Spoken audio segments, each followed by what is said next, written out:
Chapter 1647. When the police arrived, they saw the floor littered with hooligans on their last breaths. Emofan, who was in a state of rags, Gu Mengmeng, who was safe and sound in Snake's arms, and the bodyguard Gregory, who was sent by the F Kingdom's prince to protect the future princess, who had been exposed in various media reports in the early morning. Bai Lan and Zhang Jincheng were escorted by Elvis and Leah to the hospital, where there were people arranged by Snake to receive them. Actually, it was not a big problem even without Elvis and Leah, but they were summoned by Gu Mengmeng using the mating mark, and did not have any records of entering the country. It would be troublesome if they appeared suddenly, so they accompanied Bai Lan and Zhang Jincheng to the hospital. Gu Mengmeng followed the script that Snake had arranged and explained it to the police. The police were all scared out of their wits. However, Gu Mengmeng changed Emofan's part slightly, from the kidnapper to the helper. She said that Emofan was bullied by the hooligans because he wanted to protect her, and if not for Emofan, she would have been the one being bullied. So in the end, Emofan was not brought away by the police, but was sent back to the Emo family by Snake's men. And the only lackey who left the unfinished building alive became the wanted target of the police, and was identified as the mastermind of this kidnapping. He was the scapegoat, but he could not shake off this blame, because he had indeed participated in the kidnapping, and it was not the first time he had killed someone, so it was not wrong for him to be wanted. And the video of Emofan kidnapping by Lan and Zhang Jincheng was also sent back to the Emo family. These videos were all taken down by Snake, and other than Snake, the police did not have a single one in their hands. Only Gu Mengmeng and Snake's confession could be used as evidence. There was no choice, because the words of those hooligans after they woke up could not be trusted. What giant wild wolf, Snake as thick as a trained skin, TSK, their brains were really full of holes from all the drugs they drank. None of them were normal. In the end, they were all sent to the Drug Rehabilitation Center for forced detoxification. And Old Master Emo did not even wait for the next day. That very night, he led a group of men and women from the Emo family to the villa Gu Mengmeng was staying in. Snake did not seem to be surprised at all.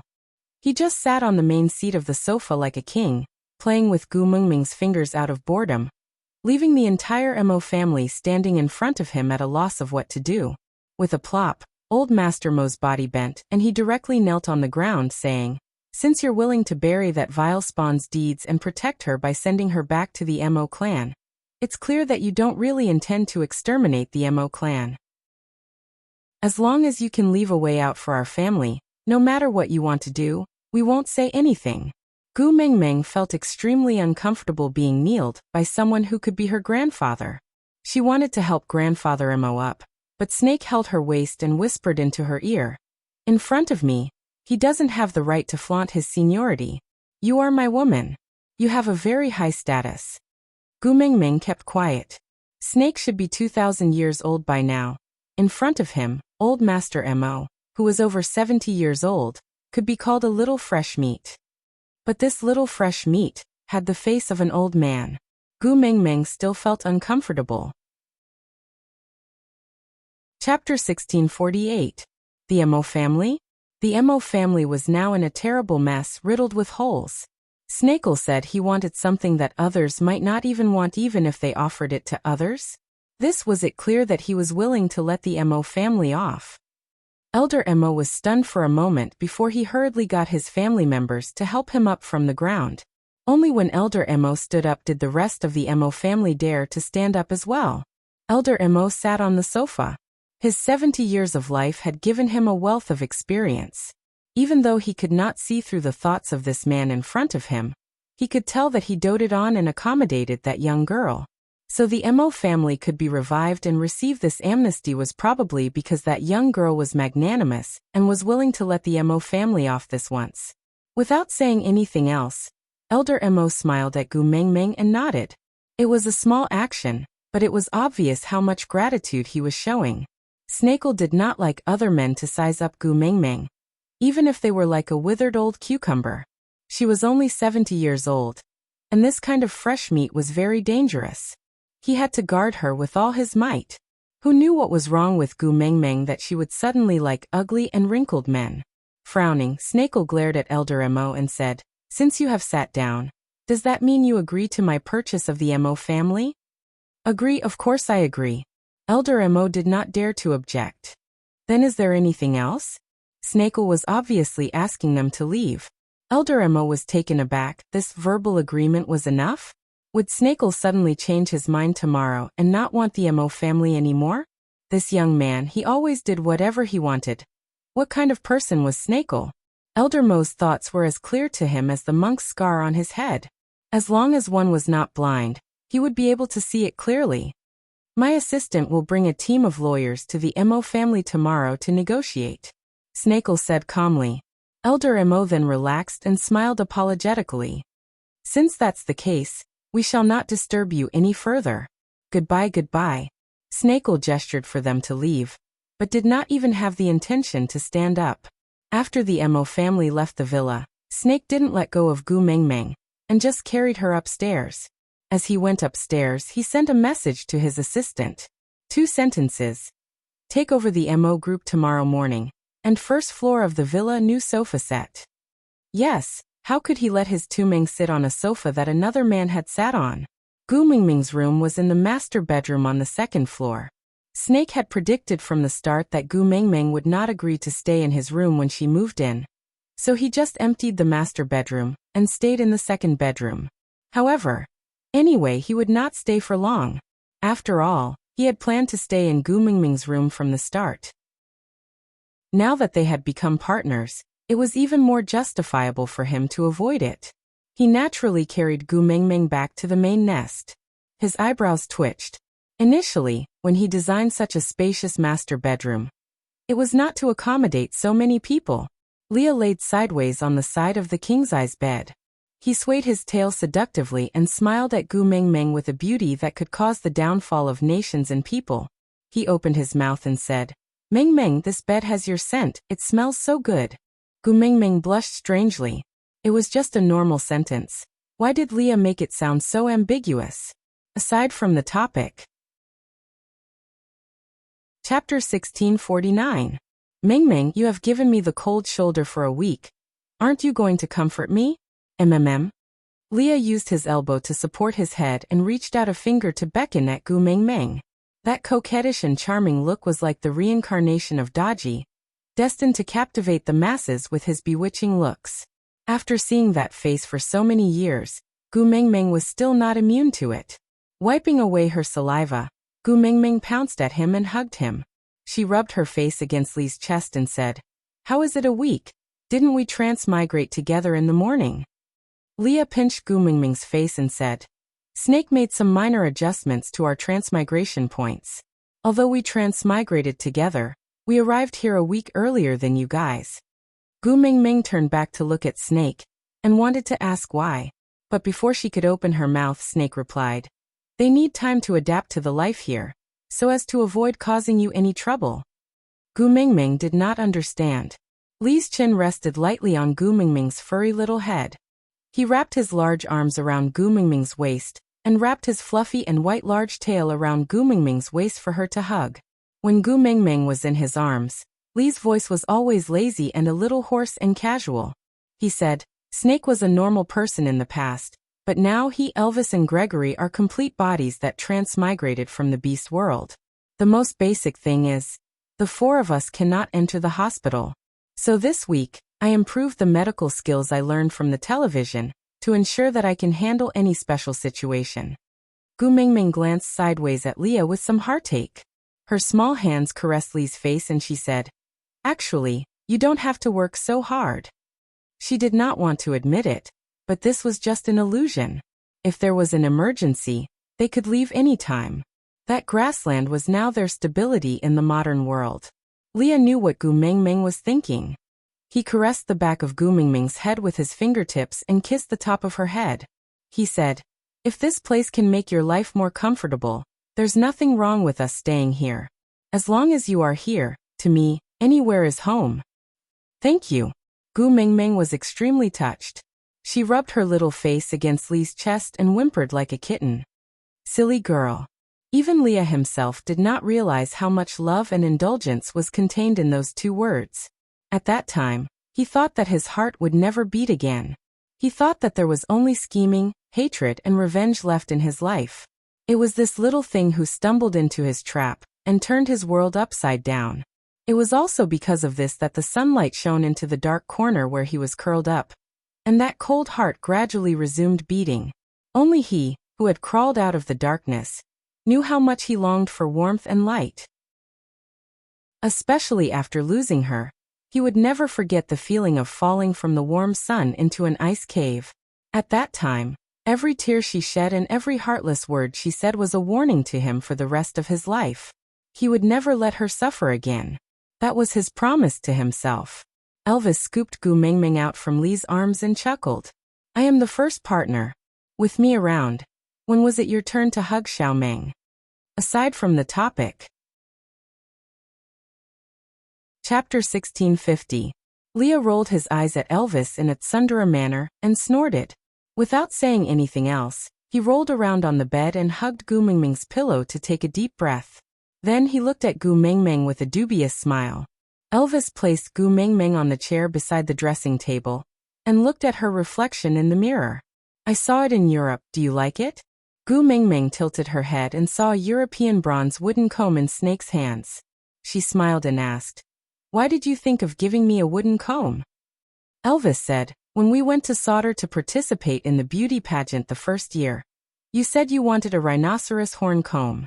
It's a pity you didn't even make one after breaking off so many beast horns from Oriton. If Elvis had not mentioned this, Gu Mengmeng would have long forgotten about it. But looking at Elvis's expression, it was obvious that he had kept it in his heart and felt that he had disappointed Gu Mengmeng. Gu Mengmeng smiled and took the comb from Elvis. It's very pretty. I like it very much. Thank you. Let me help you comb your hair?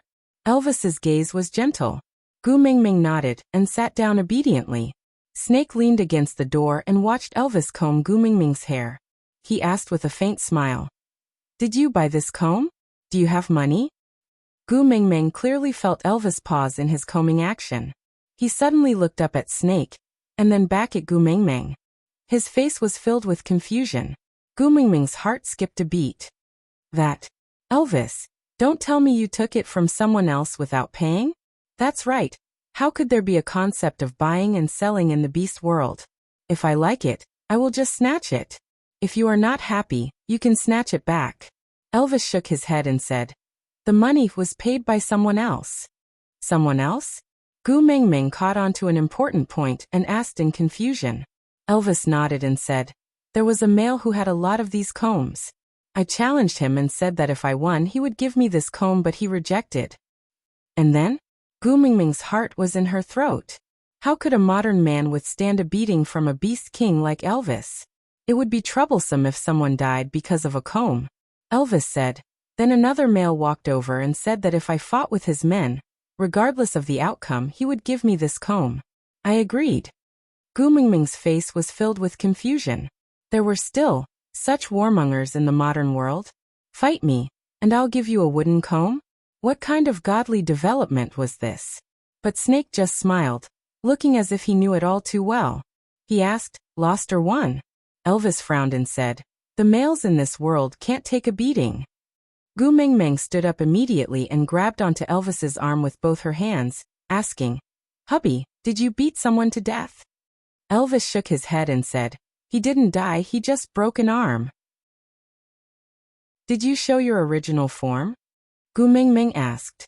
Elvis shook his head and said, he punched me, so I grabbed his wrist and wanted to throw him out. The moment I threw him, his arm broke. I don't know either, he looked quite strong, but why are his bones so soft? One pull and it broke. Chapter 1651. It was normal for males to break an arm or a leg during a fight, so Elvis did not take it to heart at first. But after Leah found out about it, he told him that the rules of this world were different from the beast world, and that he might bring trouble to Gu Meng by beating people up like that. Just like what Leah said, this was the world that Gu Mengmeng was familiar with. She lived more comfortably here. So he and Leah hoped that she could stay here as she pleased, and not be forced to end this illusion because of them. Gu Mengmeng turned back to look at Snake, asking, Kel? Snake chuckled and rubbed Gu Mengmeng's head, saying, it's all right, didn't he just fight a boxing match in the black market? It's common for people to be beaten to death in this kind of underground competition, so no one would pursue it. Moreover, F country is my territory. As long as he doesn't beat the president to death in public, I can settle everything else. Gu Mingming sweated. So what Snake meant was that it was not that the president could not be beaten to death, as long as it was not in public. Snake looked at Gu Mingming's darkened face, and could not help but smile, saying, all right, even if he beats the president to death in public, I will definitely protect him. Is that all right? Don't worry. Gu Mingming roared in her heart. You are making me even more worried, all right? No normal person would beat the president to death, all right? If you support them like this, aren't you afraid that Elvis will be even more unbridled in the future? Xiaoming, don't worry. In the future, I won't beat people up so easily. Elvis coaxed Gu Mingming. I'm afraid that's not up to you. Snake walked to Gu Mingming with a faint smile, and placed his phone on top of Gu Mingming's makeup box. The phone was playing a video, and the scene was of an underground boxing match. Although his face was blurred out, Gu Mingming could recognize that one of the two people on the stage was Elvis. Gu Mingming was confused. Snakle smiled as he kept his phone and said, the one whose arm was broken by Elvis is the most popular boxing champion in the past 2 years. People call him Boss Black Boxing. Countless boxers have died in his hands. But today, his right arm was crippled by a light toss from Elvis. But the boss behind the scenes is not a righteous person. He has no intention of seeking justice for the Black Fist boss. Instead, he offered a huge reward to find out Elvis's whereabouts. It is obvious that he wants to groom him well. Gu Mingming shook her head and said, No, I don't want Elvis to be associated with this kind of person. Snake rubbed Gu Mingming's little head and said, all right, then I will suppress this news and guarantee that Elvis will not find this person on their information channels. Wait. Elvis frowned as he took Snake's phone and swiped it twice. His brows lightly touched as he stared at it for a long time before turning to look at Gu Mingming. In a negotiating tone he said, Xiaoming, can you let me fight another round? Gu Mingming looked at Elvis in confusion and asked, why? If you want to exercise your muscles, Snake and Leah are good sparring partners. No matter how strong those people in the underground black market are, they are not enough for you to fight. Elvis shook his head and said, no, I don't want to fight, I just want this. Chapter 1652. The boss of the black boxing boss took out an extremely exquisite comb. It was said to be one of the dowries of the first queen of F country. It was inlaid with the world's most perfect ruby, the blazing sun. It was said that this comb could make the woman who owned it extremely blissful. Gu Mingming chuckled. A comb could make someone extremely blissful? Why don't you say that the ruby on it is from De Beers Kimberly? A ruby is everlasting. One will be passed down forever. Xiaoming. Elvis looked serious. Yes, he had obviously eaten this Amway. No. Gu Mingming put on a straight face and said, I only need one wooden comb. I don't have the hobby of collecting combs. Moreover, I only have one head and this much hair. How many combs can I use? Hubby, listen to me. This person is obviously lying to you. If you go for this comb this time, he will use some other gimmick comb to entice you to fight again. Fight after fight. It will never end. Elvis pursed his lips. If it could make Xiaoming happier, it was really nothing to fight. Hubby, you are different from the people here. If you expose yourself too many times, you will definitely attract attention. What if your identity is exposed? I won't. Elvis kissed Gu Mingming's little face. He coaxed and begged. I promise, I won't let anyone discover my identity. I still want to stay here and accompany you to live the life you like. But Xiaoming, I am a male. I can't hide at home forever and wait for others to provide for me. I have to have my own ability to protect you. Gu Mingming choked and could not say a word. Snake had worked hard here for 19 years. With the noble bloodline of the royal family, his social status and wealth naturally went without saying. When Leah was in the beast world, he had already learned many years of medical skills through television. He was naturally intelligent and exceptionally gifted in medical skills. She believed that it would not take long for him to achieve outstanding achievements in the medical field. While Elvis, as the first partner in the family, did not have his own career. She had neglected a man's pride. Be it in the beast world or the modern world, living off a woman was a disgrace to a man. But Gu Mingming still felt uneasy.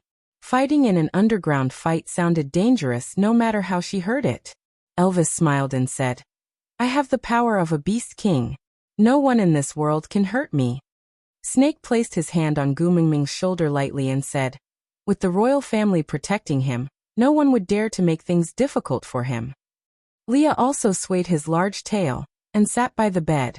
He smiled at Gu Mingming in the mirror and said, if I really meet a strong opponent one day and get my arms or legs broken, then I can use them for clinical trials. That's pretty good. All right, the three of them were on the same team. Gu Mingming looked at Gregory, who had not said a word. Gregory only smiled and said, I'm just a guardian beast. I don't have the right to question the first partner's decision. Gu Mingming sighed and cupped Elvis's face with both hands. Hubby, you have to promise me not to get hurt. All right. Elvis kissed Gu Mingming's little face, and this matter was settled. The next morning, Gu Mingming packed her things and headed straight to the hospital to visit Bailan and Zhang Jincheng. It was not convenient for Elvis and Leah to appear, so Snake and Gregory accompanied her. Out of topic. Chapter 1653. Girl. The moment the door to the ward opened, Bailan saw Gu Mingming.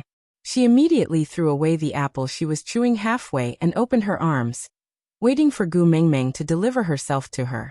Snake was unwilling but had no choice. He could only let go of Gu Mingming and watch as Gu Mingming threw herself into someone else's arms. How are you? Does it still hurt? Gu Mingming hugged Bailan, then pulled a pillow over for her to lean on. Bailan laughed heartlessly and said, I'm fine, but he... Glancing sideways at Zhang Jincheng, Bailan blushed and said, he agreed to my proposal. 2 years later, he will have a graduation certificate on his left hand and a marriage certificate on the right. After taking off his academic robes, he will directly wear a wedding dress. What? Gu Mingming was dumbfounded and completely out of it. Bailan chuckled and said, sorry girl, I might have to abandon you. This man is too stupid. If I don't keep a close eye on him, he will be snatched away by others. So, can you understand me? MMM? Gu Mingming burst out laughing and said, you are really too much. You are the one proposing. Why don't you let him do it? Bailan glanced at Zhang Jincheng's knees and said, in this lifetime, I will never let him be afraid of his knees touching the ground again. Gu Mingming did not understand and turned to look at Snake. Snake said, when those people kidnapped them yesterday, Zhang Jincheng knelt on the ground and used his body to protect Bailan. After that, Emofen waved the rod in front of you and broke Zhang Jincheng's calf bone. I have already contacted the best doctor, and he will be able to walk normally in the future. But when it rains, it will definitely hurt. Gu Mingming lowered her eyes and held Bailan's hand, saying, Bailan, I'm sorry. It's all because of me that you guys have been implicated. Silly girl. What are you saying? Bailan pinched Gu Mingming. If it wasn't for you, I would never have believed that someone would risk her life for me and not abandon me even under such circumstances. I've been strong for 19 years, and this is the first time I've been protected. Girl, if what Emofen did is related to you, then I should thank you. If it wasn't for this, I might have missed out on the only idiot in my life who values me more than her own life. But Gu Mingming looked at Bailan and Zhang Jincheng's white bandages and felt guilty. Bailan raised her arm and smiled. You're talking about this? Come on, you're so pretentious. I have a bad temper, and I spend more time in the hospital than in the dormitory. This injury is nothing. Gu Mingming was speechless. That year, when Bailan was beaten up to the point of asking for her salary, she had said the same thing to her. Gu Mingming tugged at Bailan's hand. Since you have decided to get married, you cannot be so hot-tempered in the future. You have to think about your man too, don't you? Without you, what will he do? Bailan glanced at Zhang Jincheng, smiled and said, I understand. Zhang Jincheng, who had remained silent from the start, frowned at Bailan's smile. Bailan, your proposal does not count. Chapter 1654. Gu Mingming was really at a loss. Were these two really going to get married? Why did she feel like Bai Lan was going to snatch an innocent man? Zhang Jincheng was not annoyed. He waited for Bai Lan to finish yelling before narrowing his eyes. Bai Lan, you're sitting on my wound. It's a little painful. Ah! Bai Lan was shocked. She immediately stood up from Zhang Jincheng's body and glared down at him. Pained? What pain? You're going to break off the marriage and leave me. Why would I care if it hurts? Although she said that, she did not sit back down. Her careful look was clearly because she was afraid of touching Zhang Jincheng's wound again. Zhang Jincheng seemed to be used to her tough mouth but soft heart. He didn't mind that she was standing high up on his bed and looking down at him. He was willing to look up at her. When I recover, I'll still be the one to propose. Zhang Jincheng said gently. I told you before, I don't have much more than others. But what other women have, I, Zhang Jincheng's wife, cannot lack. Marriage only happens once in a lifetime. You have to make me beg you to marry me. Only then will you have enough confidence to put on airs when you come to my house. If someone in my family makes things difficult for you when I'm not at home, then you can confidently yell. It was your Zhang Jincheng who shamelessly begged me to marry him. Only then will you be unyielding and won't be bullied, understand? Bai Lan's anger instantly subsided. She cleared her throat and jumped down from Zhang Jincheng's bed. Then, she quietly sat back on the bed and covered herself with the blankets. With a demure expression, she said, if you want to beg, just do it. Why are you so fierce? Gu Mingming burst out laughing. Zhang Jincheng fierce? From the beginning to the end, the other party had been speaking softly and softly, while Bai Lan, on the other hand, was like a female bandit, straddling him like she was going to beat him up. I was wrong. I shouldn't have been fierce to you. Zhang Jincheng apologized without any principles. Gu Mingming was shocked. In the beast world, it was normal for males to compromise like this. But this was the modern world. Other than saying, I can't do anything if you think that way, and the all-purpose golden phrase, drink more hot water, guys could actually do such things. Io. Gu Mingming clutched her forehead and looked at Snake, who had knocked her on the head, her eyes filled with accusation. Snake clenched his teeth and scooped Gu Mingming up. The visit is over. Let's go back to school. Gu Mingming protested. Didn't you say that with you around, no one would dare to record me for skipping class? I still have to accompany Bai Lan. What's there to accompany? Does she need you to accompany her? You big third wheel. Snake carried Gu Mingming away without giving her a chance to explain. Gu Mingming thought about it. Snake was right, he really did not need her to accompany him now. After leaving the hospital, Snake shoved Gu Mingming into the car. He did not start the car, but stared at Gu Mingming with a dark face, as if he wanted to stare 2 holes into her face. What's wrong? Gu Mingming felt guilty for no reason. Are you regretting it? Snake narrowed his eyes. Danger filled the entire carriage. What? Gu Mingming was dumbfounded. Snake said, if I hadn't snatched your love letter back then, Zhang Jincheng would be your boyfriend now, right? Seeing how considerate he is towards Bai Lan, you regret letting him off, right? Gu Mingming held her forehead. The sorrow in her heart flowed like a river. Chapter 1655. Don't play around with your friend's wife. Don't touch your best friend's man. Gu Mingming was tired of how her man could not be picky about the brand, origin, year and quality when he got jealous. And Gu Mingming's explanation clearly did not satisfy Snake. He squinted his eyes and emitted a dangerous aura. After a while, he suddenly laughed again. With a cold voice he said, Bai Lan better be your best friend forever and never break up with Zhang Jincheng, or else I will eat him up. Gu Mingming was taken aback and only understood Snake's train of thought after a long while. Don't touch my best friend's man. So as long as Zhang Jincheng was still Bai Lan's man, Gu Mingming would never touch him. At the same time, if Zhang Jincheng was no longer Bai Lan's man, or if Bai Lan and Gu Mingming were no longer best friends, then Gu Mingming would touch Zhang Jincheng. Gu Mingming sighed. It was really unreasonable to talk to a man who got jealous. Don't worry, my friendship with Bai Lan will last forever. She and Zhang Jincheng will also grow old together. Snake's lips curled up and he said, I hope so. Bailan and Zhang Jincheng's physique was very good and Snake had specially arranged for the most authoritative doctor from F country to come over. This action alarmed Snake's parents in F country, and they called Snake's assistant to find out that Gu Mengmeng had been kidnapped and threatened. They almost fainted from the shock and old mistress cried and wiped her tears, saying that she would arrange for a private jet to fly to S city to bring her precious daughter-in-law back to F country to protect her. Poor parents. Although their son was outstanding since young and had a surly and unapproachable character, but he was still their son. After 19 years of coldness, their son finally became more amiable towards them because of this daughter-in-law. God knows how much they treasured this daughter-in-law. Afterwards, Snake sent a video call to his family with a cold face and told them clearly that don't come. Old mistress was about to cry but Gu Mengmeng snatched Snake's phone and coaxed her gently, saying that she was really fine and not to worry. She even promised to fly to F country to see them once the holidays started. Only then did she finally calm down.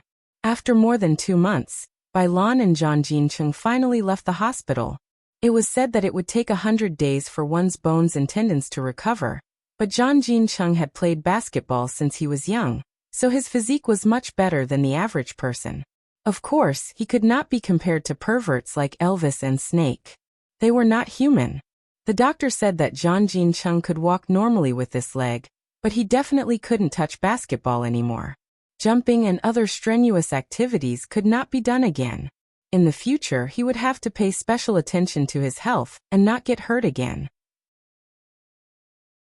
Then, 2 months later, Gu Mengmeng received a call from Zhang Jincheng out of the blue. Without saying anything, he shamelessly begged her to keep Bailan in the dormitory for the next 3 days and not let her go out. Then, at 8 p.m., he had to bring her to the basketball court. Gu Mengmeng frowned, realizing that things were not so simple. After experiencing so many things in the beast world, Zhang Jincheng's thoughts were really too obvious. Chapter 1656.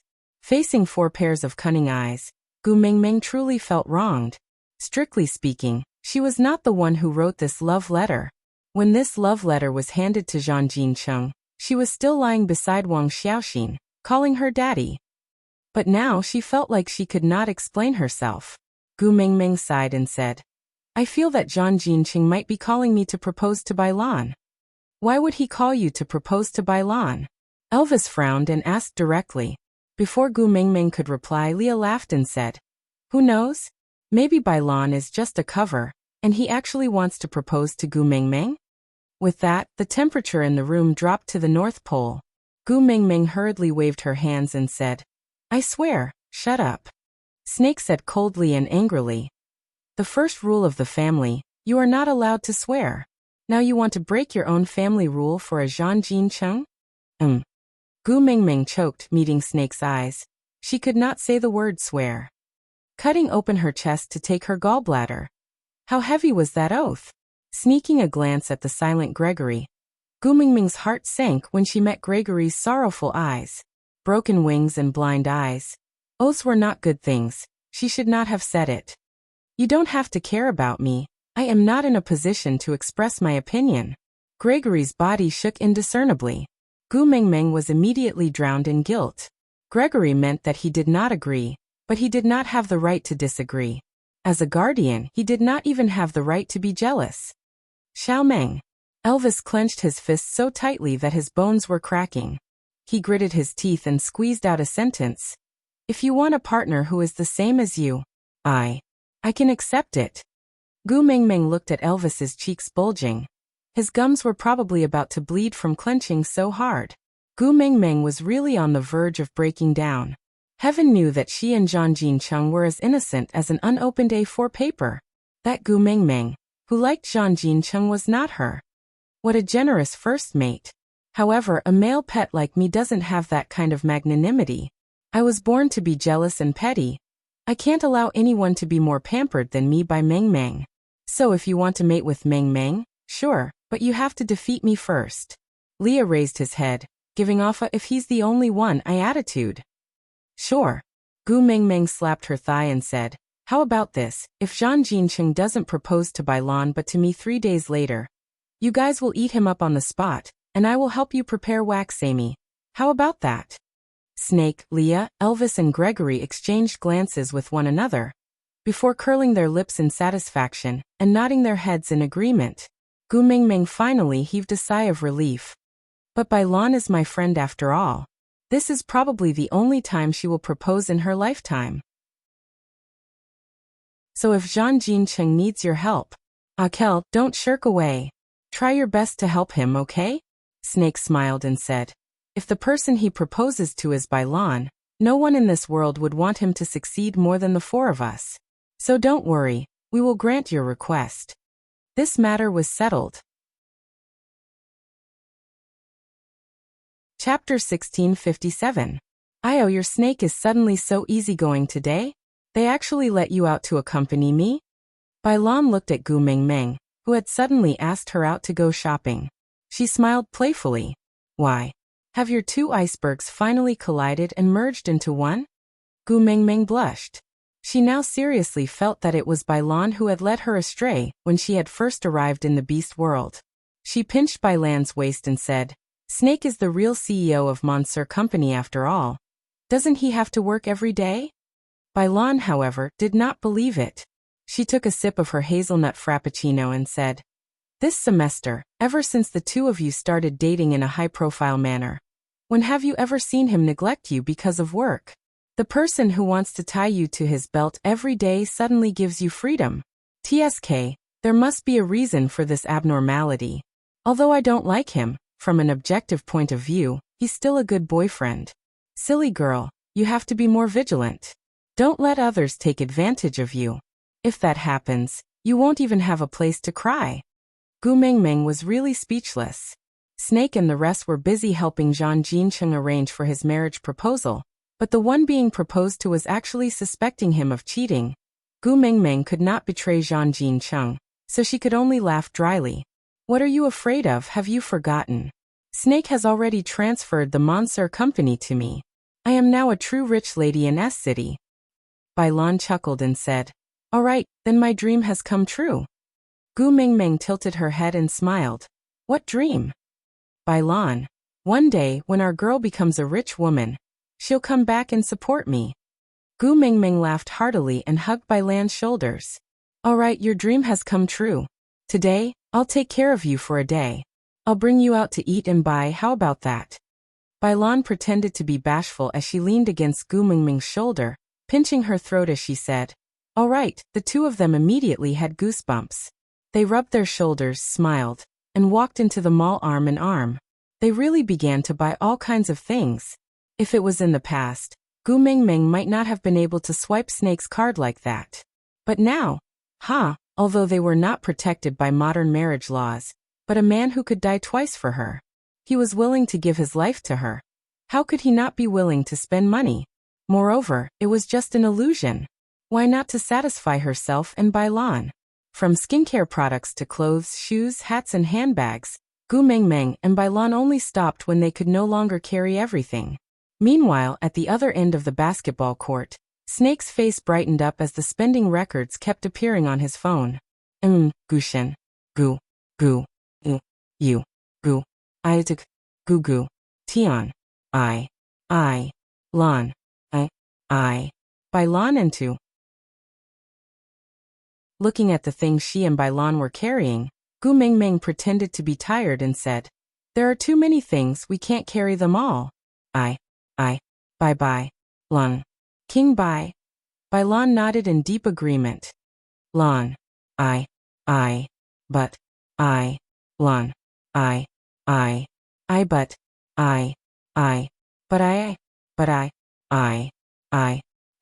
But.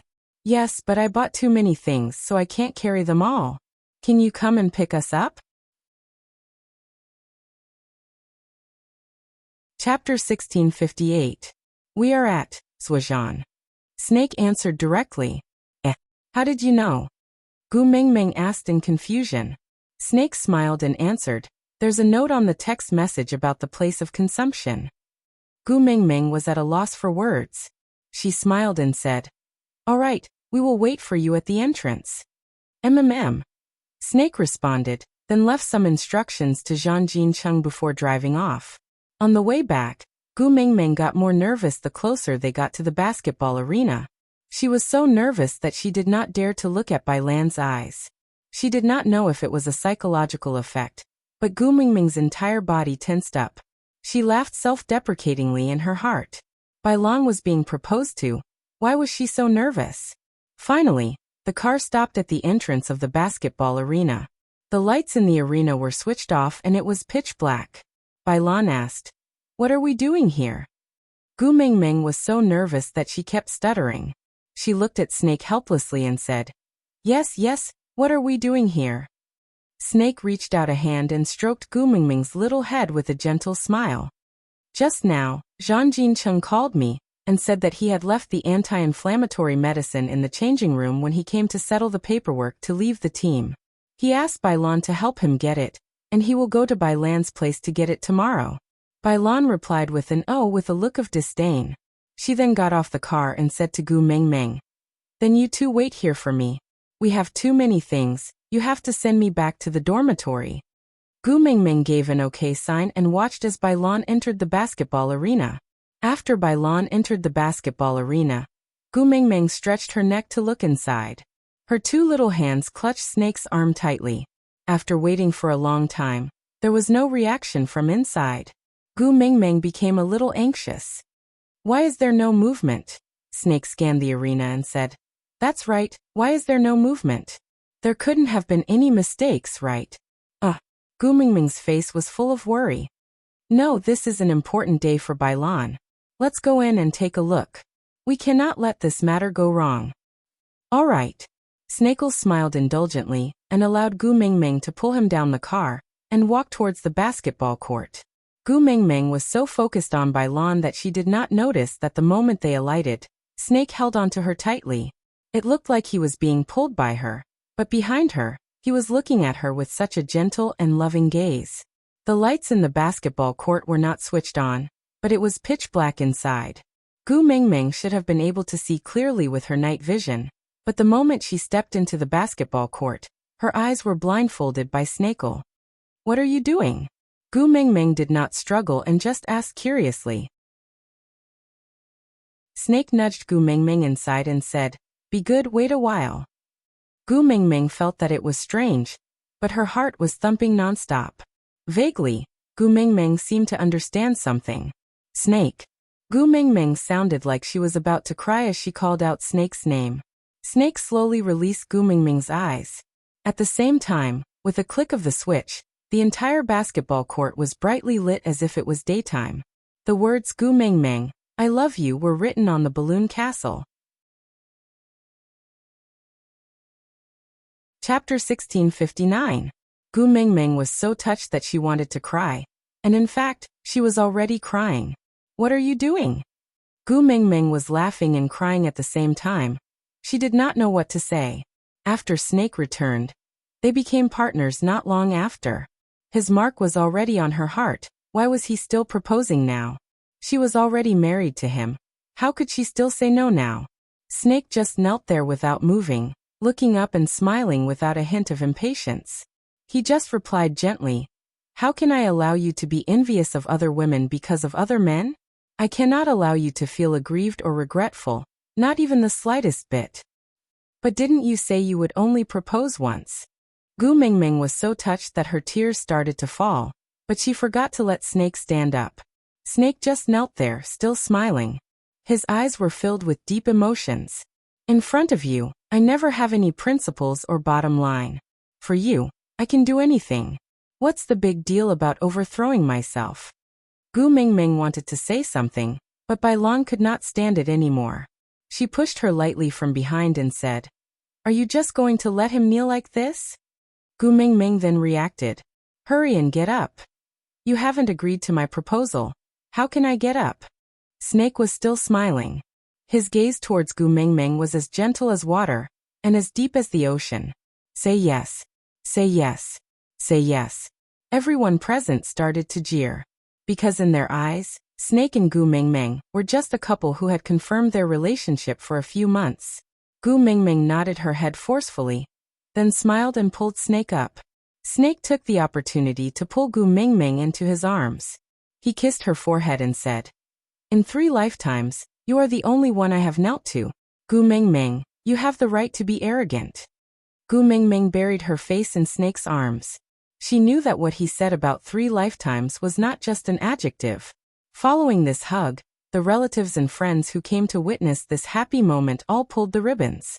Colorful ribbons and colorful pieces of paper fell from the sky.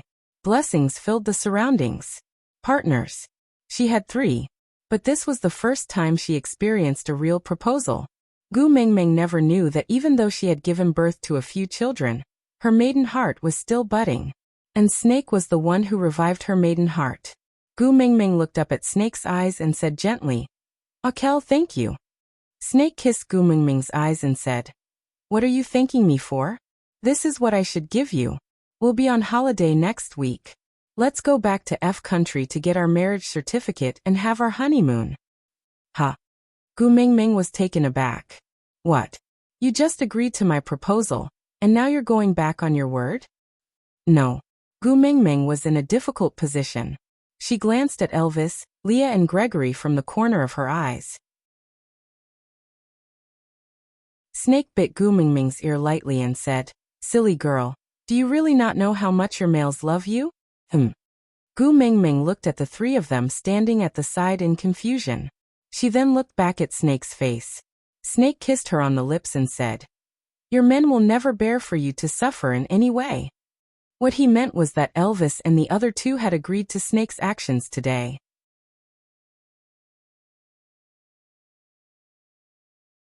Chapter 1660.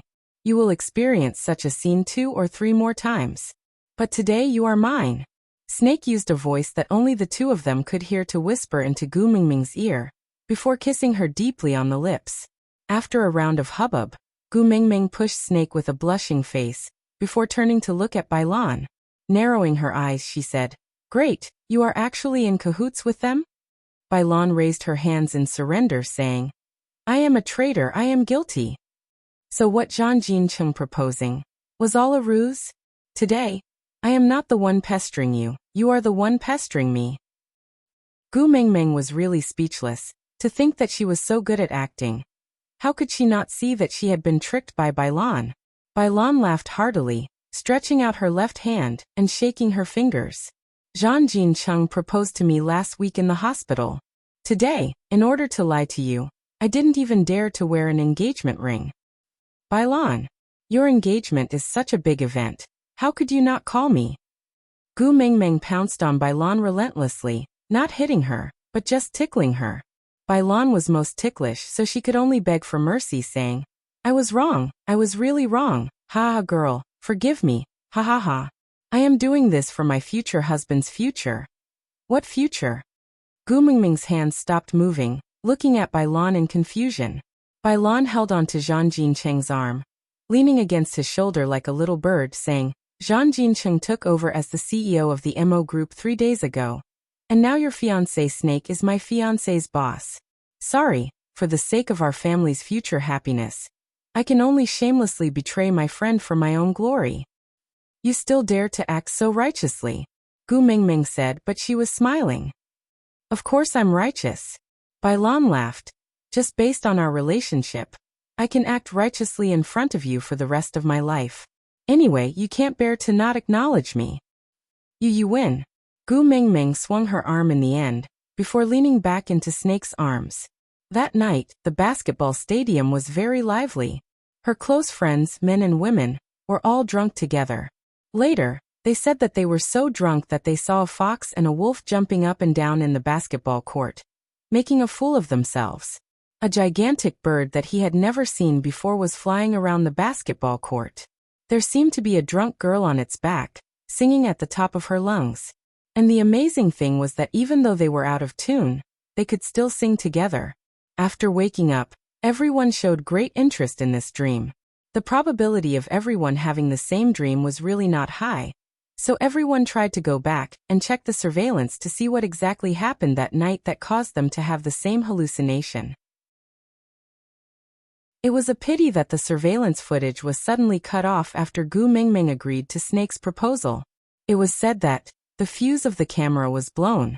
Meanwhile, in the villa on the other side, Gu Mingming was standing in front of the television, pointing at a fox and a wolf in a drunken stupor, asking, "In the past, you two were not convinced when I said that your alcohol tolerance was bad.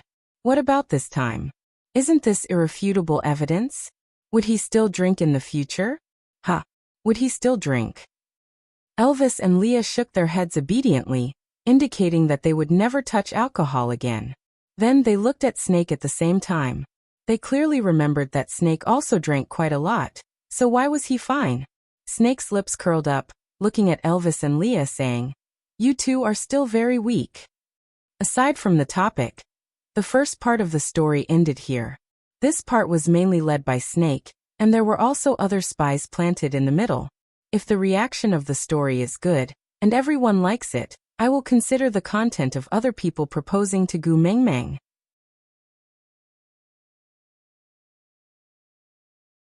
Chapter 1661. Although the kidnapping incident was over, and those hooligans who insisted that they saw demons were locked up in the mental hospital, there were always coincidences. For example, the scene that day was actually witnessed by a few homeless beggars. But their words did not carry much weight, and even if they said it, no one would believe them.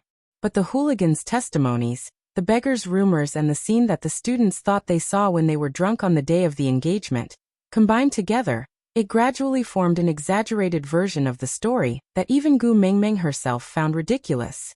In order not to expose any more flaws, they could only complete the school transfer procedures and follow Snake back to F Country. F Country was Snake's home ground, and he had a strong family background as his backing. As for academics, naturally no one dared to seriously calculate Gu Mingming's academic points. Therefore, this ordinary student from a third-rate university in S City had transformed into a top student from a famous brand university in F Country. Gu Mingming sat on the small boat drifting with the current and held her chin. Looking at the males surrounding her, she sighed softly. Although in this era, Snake was Gu Mingming's legitimate fiancé, the beast world had its own rules. No matter how strong the other partners were, the position of the first partner could not be violated. So outside of Snake's home, Gu Mingming would always sit in Elvis's arms. What's wrong? Elvis's gaze was always concerned about the little person in his arms.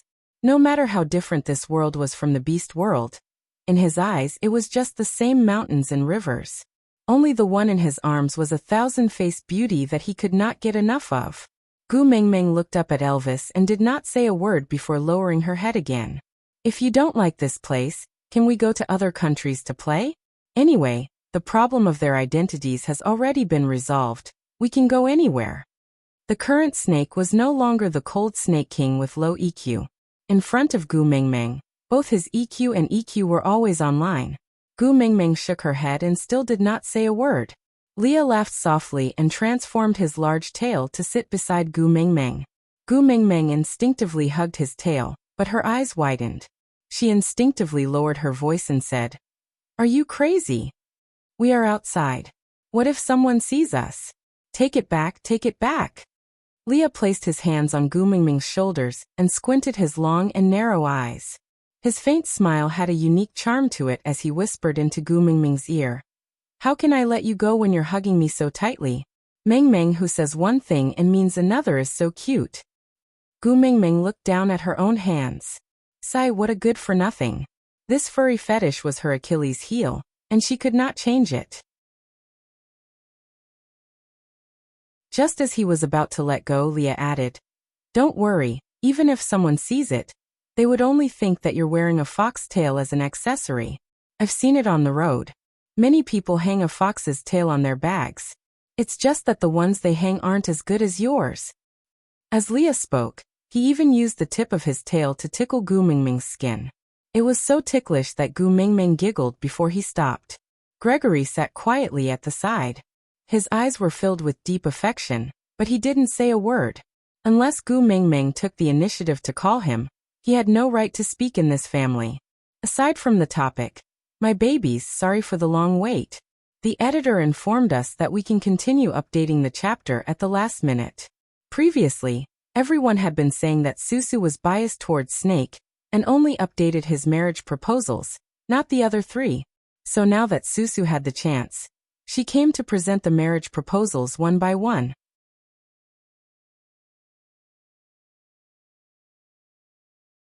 Chapter 1662. Only when Gu Mengmeng smiled did the atmosphere on the boat lighten up. After all, every time she sighed, the four males would feel their hearts wrench. Leah was naturally a great hero, because no matter if it was in the beast world or the present world, he was always the one who knew how to make Gu Mengmeng happy. The current Snake also knew how to tease Gu Mengmeng, but he did not have a tail like Leah. TSK, he really wanted to kill him. Previously in the Snake King Valley, this fellow used his tail to make fun of him. Now it was like this again. But what else could he do?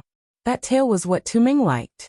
Leah did not care about Snake's inner thoughts. He struck while the iron was hot and asked, Mengmeng, tell me, why are you sighing? Did someone make you unhappy, or did you think of something unpleasant? If you say it, Daddy Leah will settle it for you. Gu Mengmeng poked Lee's forehead, causing his head to tilt backwards. Then she flung Lee's tail away and shrunk into Elvis's arms, hugging him tightly and saying, I want to return to the beast world. Once she said those words, the males looked at each other for a while. If it was something else, they could do it for her.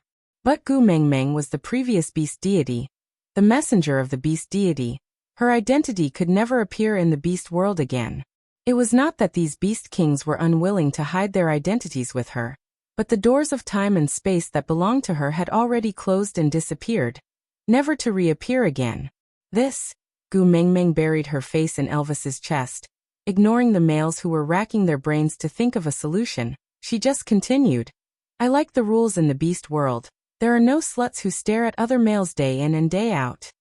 The moment he said that, the other three turned to look at Elvis in unison. Elvis's face darkened.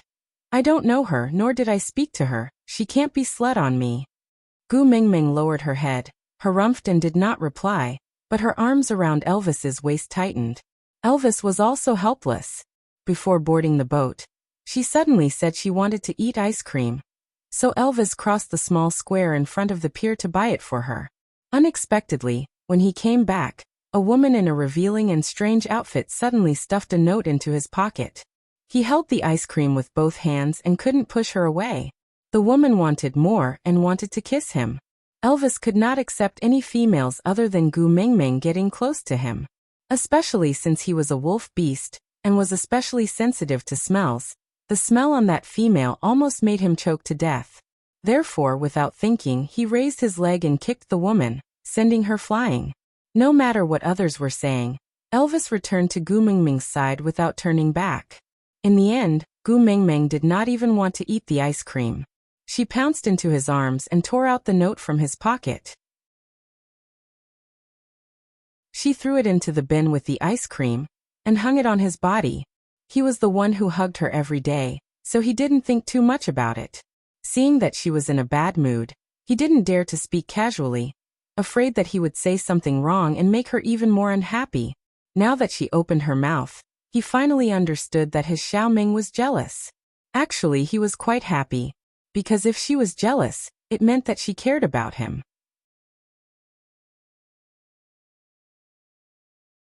Chapter 1663. But I just don't like it, Gu Mengmeng said in a low, muffled voice. When we were in Z country, it was because the few of you were attracting attention with your exotic looks. Every day, there would be lascivious bees and butterflies trying to get close to you. That was why I decided to come to F country. I originally thought that your looks would not differ much from the locals here, and those women would not stick to you anymore. Who knew that you all had a bitch-attracting buff, causing people to worry no matter where you go? Leah maintained his noble character of not letting others die and pointed at Elvis and said, Mengmeng, I'm innocent. The females in my medical team have long been kicked out by me. Even the corpses I use for dissection are male. I know my Mengmeng hates other females touching me the most, so I love myself very much and will not give those bitches a chance to get close to me. As Leah said that, he even transformed his beast ears and rubbed them against Gu Mengmeng's hand. looking like he was begging for praise and love. Gu Mingming nodded her head in satisfaction before reaching out to rub Li's beast ears. She looked at Leah with a "you're still the most obedient" expression, causing Li's heart to flutter before a little fox seductive fragrance was released. Snakel frowned and grabbed Leah by the back of his neck, throwing him to the other side of the boat. He said coldly, "Don't do it in public, it'll be troublesome to deal with the aftermath." You're just jealous that Mingming dotes on me. Right. Snakel admitted openly. In this family, compared to Elvis, the first partner, he was even more jealous of Leah, who could always control Tuming's emotions. This shameless fellow really carried out the principle of being undefeatable, when one was the most despicable. After throwing Leah away, Elvis sat beside Gu Mingming and held her little hand, saying, "Everything I have belongs to you. I won't even allow the air around me to be contaminated by other females. So don't worry, I don't have that bitch-attracting buff." Gu Mingming nodded her head in agreement. After all, in the years before she grew up, Snakel was really so extreme that even his own mother did not allow him to speak to him. In order to give her a complete him, he was misunderstood as a mute for so many years. He really didn't have a bitch-sucking buff. Gu Mingming retracted her little hand and took the initiative to wrap it around Snake's neck. She patted his back lightly and sniffled as she responded with a. Snake then smiled, then pointed at Gregory and said, "As for him, he could guard Mota Mountain for 1,000 years without any status, just to exchange for your peace of mind. Although I'm by your side now, I'm just in the awkward position of a guardian beast." The 4 words, "I can't get what I want," were like shackles tied around his neck. You are his dream, and he will not rest until he dies. His eyes have never moved away from you. He exudes a strong sense of this bird has an owner from head to toe. No matter what kind of B*TCH she is, she wouldn't have laid her eyes on a piece of wood like him who has no blind spots and is impervious to everything. Gu Mingming looked up in the direction of Snake's words and met Gregory's deep and passionate eyes. He did not have time to dodge and just met Gu Mingming's gaze.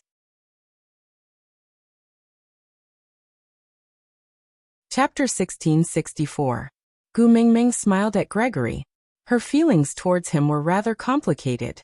If it was love, it did not seem to be considered. But the guilt was real. Back then, he had broken his wings and blinded his eyes, sacrificing his life to protect Snake for 1,000 years. After Snake's return, his identity became an embarrassment. If she did not allow him to stay by her side, then he would have nowhere to go. After all, to the beast world, he was someone who had died 1,000 years ago. So Gu Mingming gave him the identity of a guardian beast and let him stay. After so many years of interaction, Gu Mingming had actually thought of giving him a chance to become a full member. Because no matter if he was a beast pet or a guardian beast, Gregory was already her male.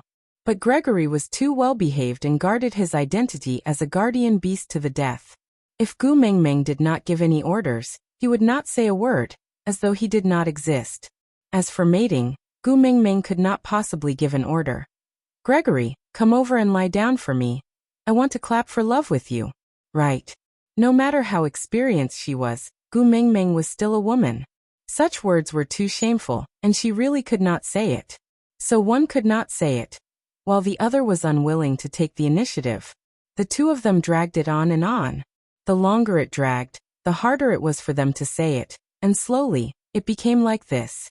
Gu Mingming shifted her gaze away and looked back at Elvis. Elvis pursed his lips and could not say a word for a while. He was not as eloquent as Leah, nor did he understand the rules of this world like Snake, who had lived here for more than 10 years. He did not know how to communicate with Xiaomeng. He could not even understand what the so-called bitch-sucking buff was. But he only knew one thing. His Xiaomeng was suspecting him of being unfaithful. This was a very serious accusation, but he did not know how to defend himself. That damn female just now had really stuck close to him. Even though he had sent her flying with a kick, she was still trying to stick to him. Could it be that the keep away from strangers aura from his entire body was only effective on wild beasts? The females in this world did not have any sense of danger? Frowning, Elvis tightened his arms around Gu Mingming's waist. His throat felt tight and his heart was flustered, but he did not know what to say. Staring at Gu Mengmeng for a while, he could only force out a sentence, Xiaomeng. Gu Mengmeng also knew that Elvis was a man of action, and it was almost impossible for him to say sweet nothings. But even though she was unhappy, she would not really suspect Elvis of cheating.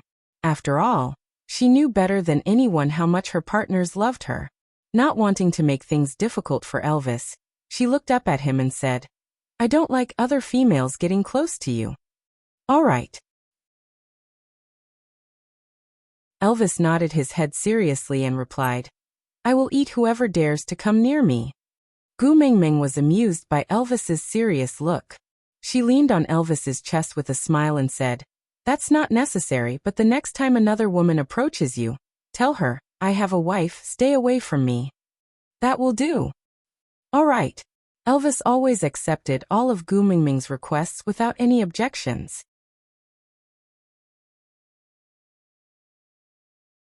Chapter 1665. This trip to this small town was not just for sightseeing. Elvis had his eyes on the reward offered by the behind-the-scenes boss, and decided to attend his underground fight. So Gu Mengmeng brought along her entire family to accompany Elvis to meet the behind-the-scenes boss. She had thought that the meeting would be held at some office building or office, but she did not expect the other party to suggest a small dock in a remote town. When she reached the designated location, Gu Mengmeng was momentarily dazed. Not because of anything else, but because she recognized the so-called behind-the-scenes boss with one look. Frowning, Gu Mengmeng sat on her little boat and did not move, and her males followed her gaze the moment she frowned. When they saw the person sitting upright, their murderous aura overflowed and could not be concealed. Cole. Leah was the first to murmur softly. He and Elvis had died in Cole's hands before. Although it had been 1,000 years, that grudge had long dissipated in the long river of time, and those past conflicts and grudges had long been put down. But no matter when, the person who made Gu Mengmeng frown deserved to die. This was the consensus that the four males of the Chung family could reach without any discussion. Gu Mengmeng sensed that the atmosphere was not right, and understood that her momentary shock had given her men the wrong hint, so she hurriedly adjusted her expression and said, Don't be like this, I am not angry. After becoming a beast deity, Gu Mengmeng's state of mind had become much more stable. Many things that she could not understand and could not see through in the past gradually became clear. As the saying goes, those closely involved cannot see clearly. Just like what Qi Xian had said before, Cole was good at scheming and often set up traps to drag her into it. But if one were to think about it carefully, she was the one who ultimately benefited from every situation. It was just that she did not like him, so everything he did was despicable, dirty and unforgivable in her eyes. And in the end, in order to protect her and fulfill her wish to obtain the spirit of the rocky cliffs, he did not hesitate to force her to kill him with her own hands, causing him to sink into the deepest despair and the most painful state. As time passed, the hatred in her heart had long faded to the point that it could no longer be found. If they had not met again today, Gu Mengmeng thought that what Cole was most worried about would have happened. After all, that person had only begged, I would rather you hate me than forget me. But now she had forgotten about him. Taking a deep breath, Gu Mengmeng led the way to the dock and sat in front of Cole. Cole tilted his head and looked at Gu Mengmeng. After staying silent for a long time, he spoke in fluent Chinese. I feel that I should know you, right? The corners of Gu Mengmeng's lips twitched as she smiled. After not seeing him for so many years, Gu Mengmeng had once thought that Cole was completely dead. She did not expect that his obsession with her would allow him to pass through the cracks in the environment and arrive in her world. Unfortunately, they were not fated to be together. So even though they were in the same world, he still couldn't meet her, and he couldn't even remember her. Perhaps Gu Mengmeng had never imagined that she could face the man she hated so much. You've been searching for my man all over the world. We really need to get to know each other.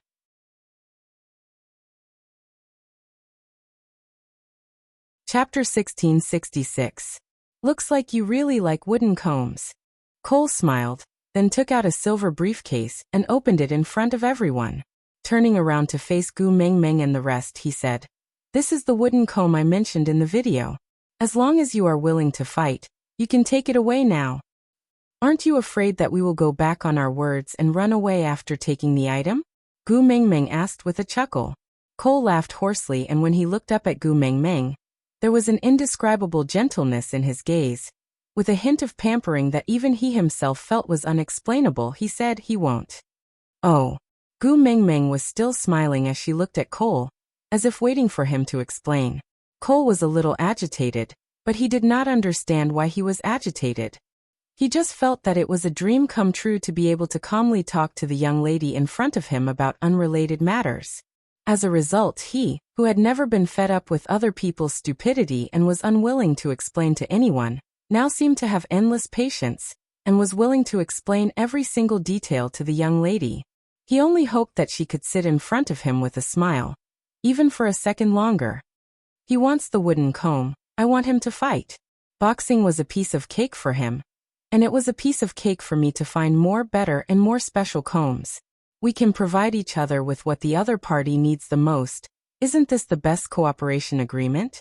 Of course, he can take the wooden comb and leave now. Anyway, I can't beat any of them. But it's obviously not a wise move to give up more and better opportunities in the future just for a wooden comb. As Cole spoke, he looked up and his gaze swept past Elvis's face, stopping on Lee's face. He smiled and asked, "What do you think?" Lee's face hung his usual gentle and polite smile. That was his usual expression when facing people other than Gu Mengmeng. He did not reply to Cole's question, because he knew that as the first partner in the family, other than Elvis himself, only Gu Mengmeng had the right to give her opinions and opinions. The clan's rules couldn't be broken. Regardless of whether he was a beast king or some other identity, he couldn't overstep the clan's rules. Even someone like Snake, who never followed the rules, only made a fuss with Elvis about snatching his first partner on the surface. He had never done anything substantial. After all, unless she killed Elvis, she would never be able to snatch the title of first partner away from him, regardless of how strong Elvis was now or whether they had the ability to kill him. Just the fact that they would not do anything that would upset Mengmeng meant that no one would really covet the position of Elvis's first partner. Since his position was stable, then for the harmony of the family, in order to make Mengmeng more comfortable, they naturally would not do anything to disrupt the order of the family. It was one thing for them to fool around when they had a good relationship. But when it came to serious matters, they followed the rules of the beast world. The first partner could not be disobeyed or disobeyed. Leah ignored Cole, but Cole did not feel awkward. He just turned his gaze back to Gu Mengmeng's face. There was no reason. He just knew that although the four men looked like they were all important figures, the one who could really make the decisions in this situation was this weak and adorable little woman in front of him.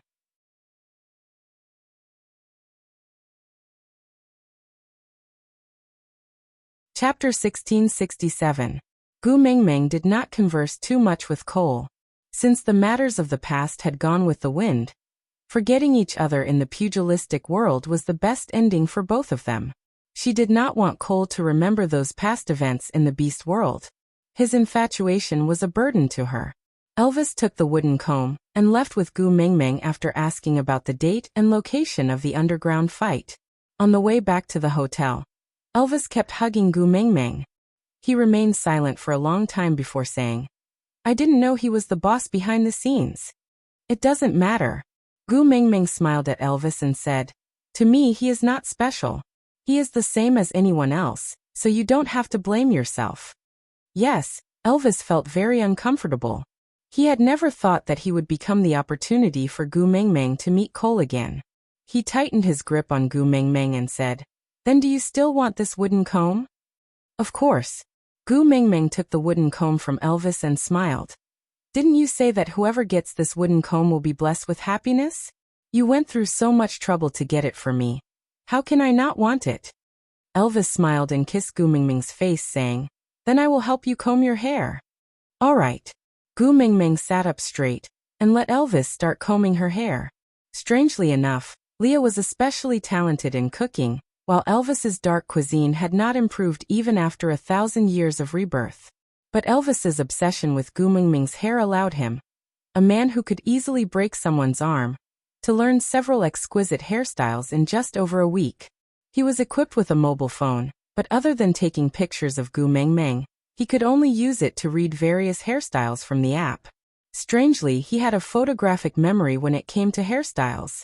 As long as he looked at it once, he would be able to do it on Gu Mengmeng's head. Moreover, he would make slight adjustments according to Gu Mengmeng's face shape and clothing. He was practically the Gu family's teacher Tony. What Gu Mengmeng did not know was that the reason why Elvis was so obsessed with her hair was because he had coincidentally seen an ancient popular science post about married couples. He said that although it was common for men in ancient times to have 3 wives and 4 concubines, only the first wife could be called a wife. He also said that only the husband could untie his wife's hair, and then embrace each other, loving each other like glue. If his first wife died early, he only needed to break the wooden comb she used into 2 pieces, and place one half of it in her coffin, and the other half on his body. In this way, no matter where he went, he would be able to find her and never be separated from her again. Gu Mengmeng had 4 partners. Although Gregory was not official, based on everything he had done for Gu Mengmeng, Elvis still acknowledged him as a family member. Therefore, he had to gather 4 wooden combs. Only then would he be able to have all the people by her side accompany her forever. Although he also wanted to monopolize it. But he couldn't bear for her to suffer, couldn't bear for her to be incomplete, couldn't bear for her to have even a trace of regret. But he had never told anyone about these. He only monopolized Gu Mengmeng's hair as the first partner, and did not allow anyone else to touch it. He was the first wife. Although it was just a title, he was not willing to give it to anyone else. The underground boxing match that Cole had arranged was to be held a week later. As the incident of Elvis killing the boss of the Black Fist in seconds was already known to everyone underground. The moment the news of Elvis participating in the match spread, the entire underground boxing world was in an uproar. It was hard to get a seat in the audience. A match that did not require any marketing to be so popular naturally did not need to be dragged on for too long. Aside.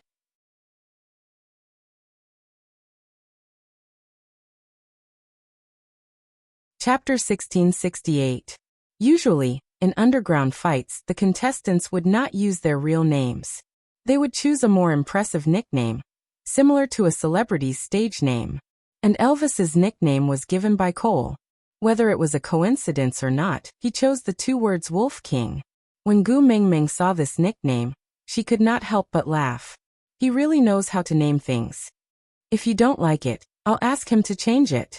Elvis wrapped his arms around Gu Mengmeng's slender waist and stood straight behind her, acting as a human cushion so that she could lean into his arms anytime. It would save some energy and make it more comfortable. He had heard the nickname Wolf King for thousands of years, and was already numb to it. He did not care about Gu Mengmeng's other identities other than being the first partner. So if she did not like it, he naturally did not mind changing it to something else. Gu Mengmeng shook her head. Wolf King is very good. He looks majestic and domineering. Then what about Fox King? Leah was naturally charming.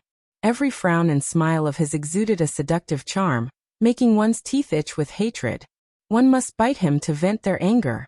Gu Mengmeng snorted at him. You're everywhere. Weren't you the one who insisted on me being the spare tire?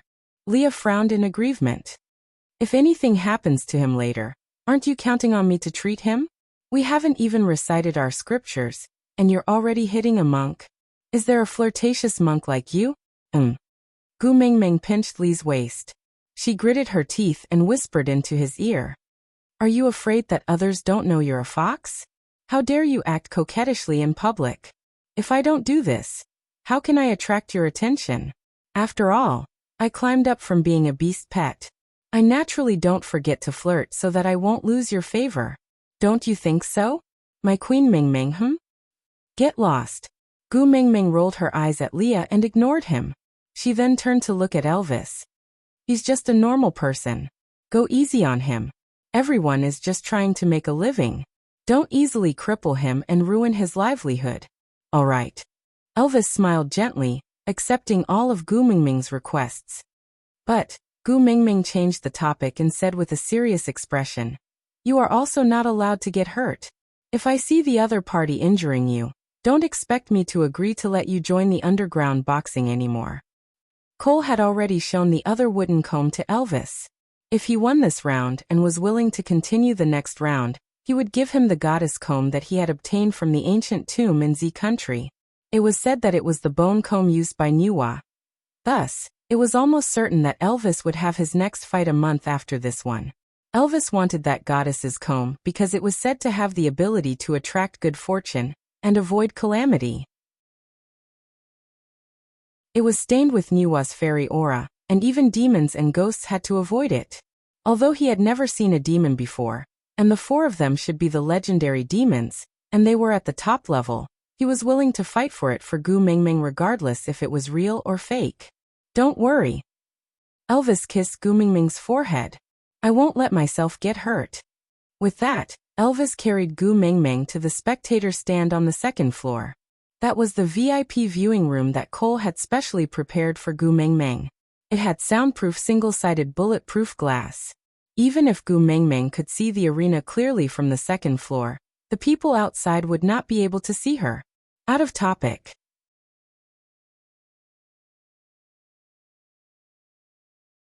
Chapter 1669. The audience downstairs had already entered the arena one after another.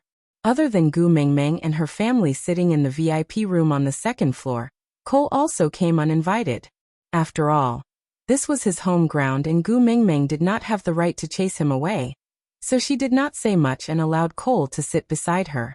The sofas here were all independent seats, so even though Cole was sitting beside her, there was actually a small coffee table between them, so they were not really sitting next to each other. And Gu Mingming's thoughts were all on the arena below, so she did not have any extra thoughts to share with Cole. The surrounding lights dimmed with a click, and the audience became quiet. The spotlights suddenly lit up. Then Elvis walked out from the resting area for the fighters. The audience was in an uproar for 2 seconds, then suddenly became quiet again, as if they were looking at the strange clothes that Elvis was wearing, printed with the words, "I have a wife, you are away from me." She came to watch a boxing match but was still stuffed with dog food. She really wanted to curse. The staff used the walkie-talkie to communicate with Cole, saying that Elvis insisted on not removing the clothes, to which Cole only replied with "let him be," and did not say anything else. Elvis stood in the middle of the arena, looking straight at the second floor. Even though there was only one side of the glass, he knew that his Xiao Ming was looking at him from there. Just thinking about it made his mood improve.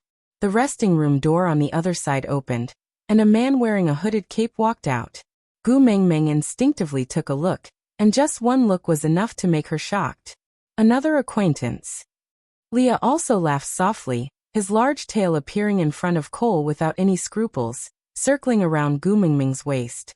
He sat on the armrest of Gu Mingming's little sofa, one hand on the back of the sofa behind Gu Mingming, while the other held Gu Mingming's little hand and played with it.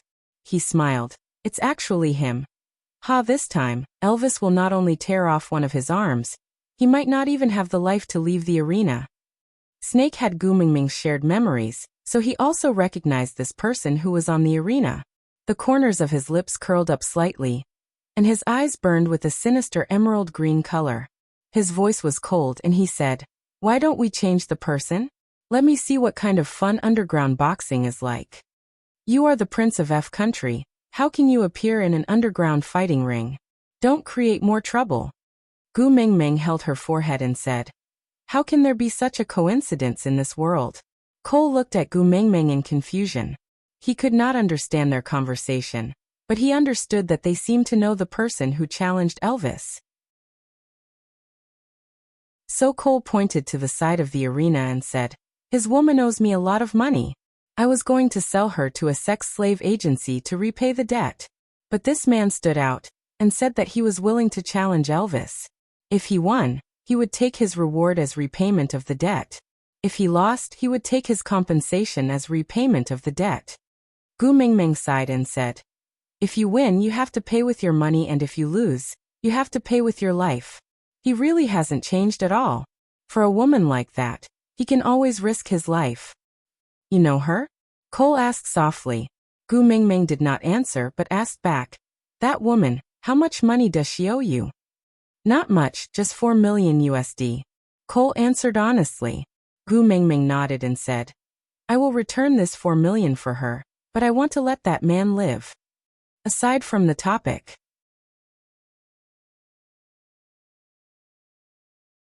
Chapter 1670.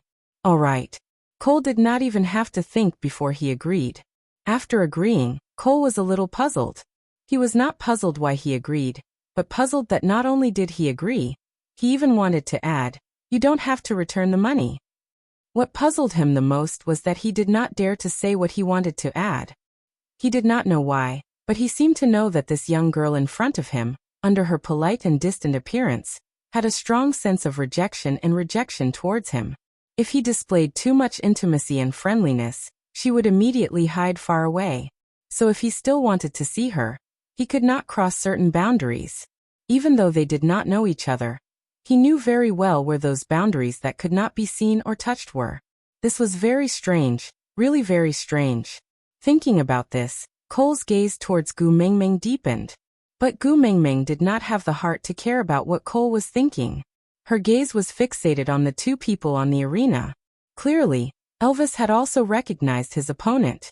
His face, which had been cold to everyone other than Gu Mengmeng for thousands of years, actually cracked into a smile. But that smile was so eerie that it made people shiver in fear. The reason why the audience bought tickets was to witness Elvis's breathtaking instant kill. But the situation changed because of his opponent's appearance. Elvis did not seem to be in a hurry to end the battle as quickly as before. Instead, he started torturing his opponent on the arena, as if he was having fun.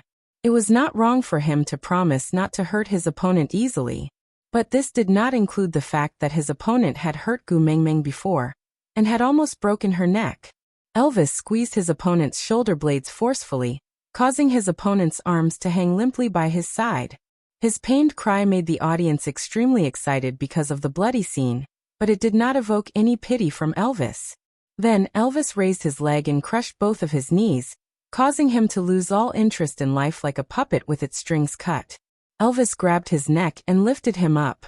When their eyes were at the same level, his azure blue eyes squinted, and he instinctively bared his teeth. His opponent's eyes were already filled with red veins, and were even bulging slightly. His limbs did not have any ability to resist, and he could only let Elvis deprive him of air bit by bit, putting him to death. He had seen Elvis's previous match and knew how strong of an opponent he was. Hence, he did not expect to leave this arena alive. But he did not understand why Elvis did not finish him off cleanly like how he did with his previous opponent. Instead, he deliberately tortured him with hatred, as if he wanted him to clearly feel his life slipping away every second before he died. Had he ever offended someone like this Shura before? Hubby. Gu Mengmeng pushed open the window on the second floor, and called out softly. Although the people around the arena were making a ruckus, the Beast King's hearing was extremely good. Moreover, Elvis had always been sensitive to Gu Mengmeng's voice, so he naturally would not miss her call. Releasing his grip, Elvis threw his opponent, who was limp like a puddle of mud, onto the ground and went up to the second floor without looking back.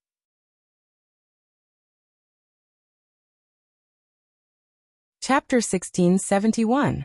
In the eyes of the audience, the dying man was not a life, but a flaw in the competition.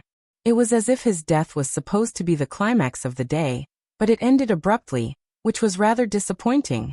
But after all, the outcome had already been determined. Even if it was an underground boxing match, there was no rule that said one had to be killed to end the match. Moreover, the Wolf King had already left. Their grumbles could not change that man's mind. So although it was a pity, the audience still gradually left under the guidance of the staff. After all the irrelevant people had left, Elvis carried Gu Mengmeng down from the second floor. Other than the 4 men from the Gu family, Cole also followed behind. That scene was a little strange. Those 5 men clearly had the aura of a king, but they were willing to become stars because of that woman, just to hold her in their palms and shine with her brilliance. In this scene, the petite figure became the finishing touch, causing people to involuntarily focus their gazes on her. Cole glanced over and someone moved a small sofa over, and placed it on the stage. The blood had long been wiped clean, but the smell of blood lingered for a long time. Gu Mingming sat on the small sofa, looking at the man lying on the ground and the trembling woman kneeling beside him like a queen. Is it worth it?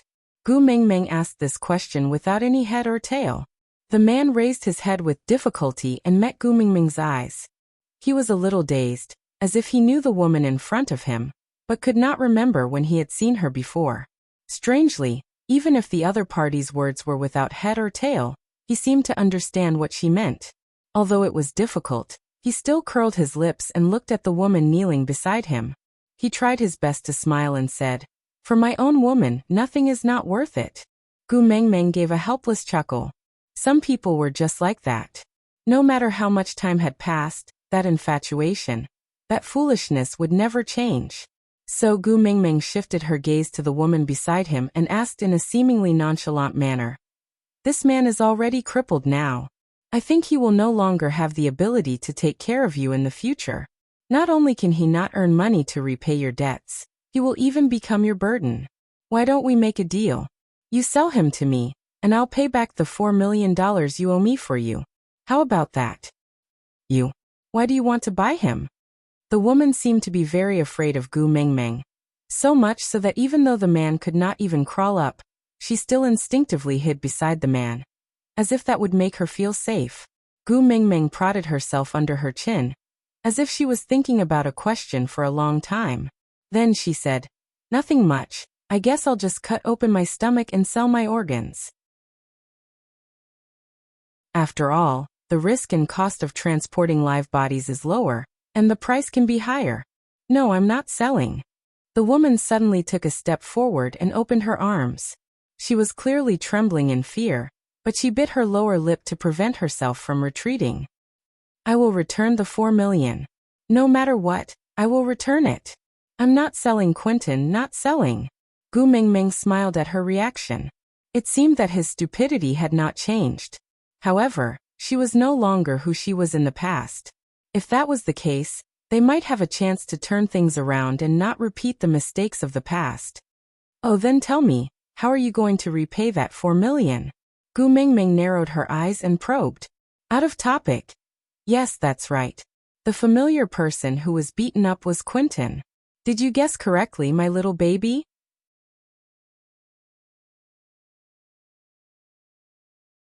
Chapter 1672. The woman bit her lower lip, then looked up at Gu Mingmeng and said, "Wait a while, just wait a while more. When our children are cured, I am willing to go with you. You can sell me to a sex slave house or sell my organs. As long as I see my children and Quentin safe and sound, I will go with you." "Children?" Gu Mingmeng squinted her eyes and asked softly. The woman seemed to have been touched at the softest spot in her heart. She nodded and said, "Quentin and I have 3 children. But these 3 children were not in good health from the moment they were born. In order to cure them, Quentin and I spent all our savings. My eldest son was found to have kidney failure, and had to get a new kidney to save his life. He could not wait for the queue for a kidney source, so I could only pay a high price to buy an underground kidney source for him. That's why I owe a debt of $4 million. You're and Quentin's children?" Gu Mingming asked. The woman nodded and looked at Quentin with a gentle gaze. Gu Mingming leaned back and smiled softly, saying, "Leah." Leah stiffened his neck and said unwillingly, "I hold grudges very well. It's not a problem to kill him, but to save him. Humph. Then who was the one who created the opportunity for him?" Gu Mingming's light sentence made Leah lose his temper instantly. Back then, he was the one who deliberately spoiled Nina and spoiled her more and more. He allowed Quentin to lay his hands on Gu Mingming, and he was the one who appeared at the crucial moment. Even though he had not fallen in love with Gu Mingming at that time, but in the end Nina and Quentin's tragedy was largely due to him adding fuel to the fire. He did not feel guilty. To Leah, other than Gu Mingming, everyone else was a chess piece on the chessboard. There was no turning back once he made a move. He did not feel guilty towards Nina and Quentin, but he did towards Gu Mingming. So when Gu Mingming said that, Leah could not say anything else. He twitched his lips and walked to Quentin's side, starting to check on his injuries. Nina and Quentin did not understand what she meant, and could only look at Gu Mingming blankly. The corners of Gu Mingming's lips curled up as she smiled. I have to make up for the sins my man has done. Leah will heal Quentin's injuries, and we will arrange for professionals to treat your sons. Gu Mengmeng was talking about how Leah had ruined an entire family for his own goals. But Nina and Quentin did not know that. They just thought that it was because Elvis had hurt Quentin too badly that Gu Mengmeng could not bear it. Thank you, thank you. Nina was so grateful that she wanted to grab Gu Mengmeng's hand. But Elvis frowned and raised his leg, wanting to kick. Cole's reaction was faster. He stepped in front of Nina and said, I can arrange a job for you in the boxing arena. It might be a little tough, but the pay is not bad. Are you willing? Nina looked up at Cole and nodded hurriedly. I'm willing. Thank you so much. I'm not afraid of hard work. As long as I can make money to treat my son, I'm not afraid of any hardship. Cole smiled and did not say anything else. He just signaled Nina to retreat back to her original position and not go near Gu Mengmeng. Although Nina did not understand why, she still retreated back obediently.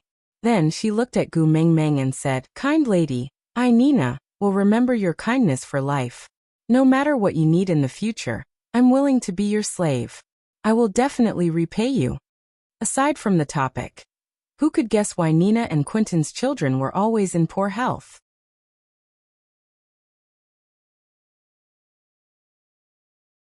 Chapter 1673. In the future. Gu Mengmeng smiled softly and said, In the future, it's better if we don't meet again.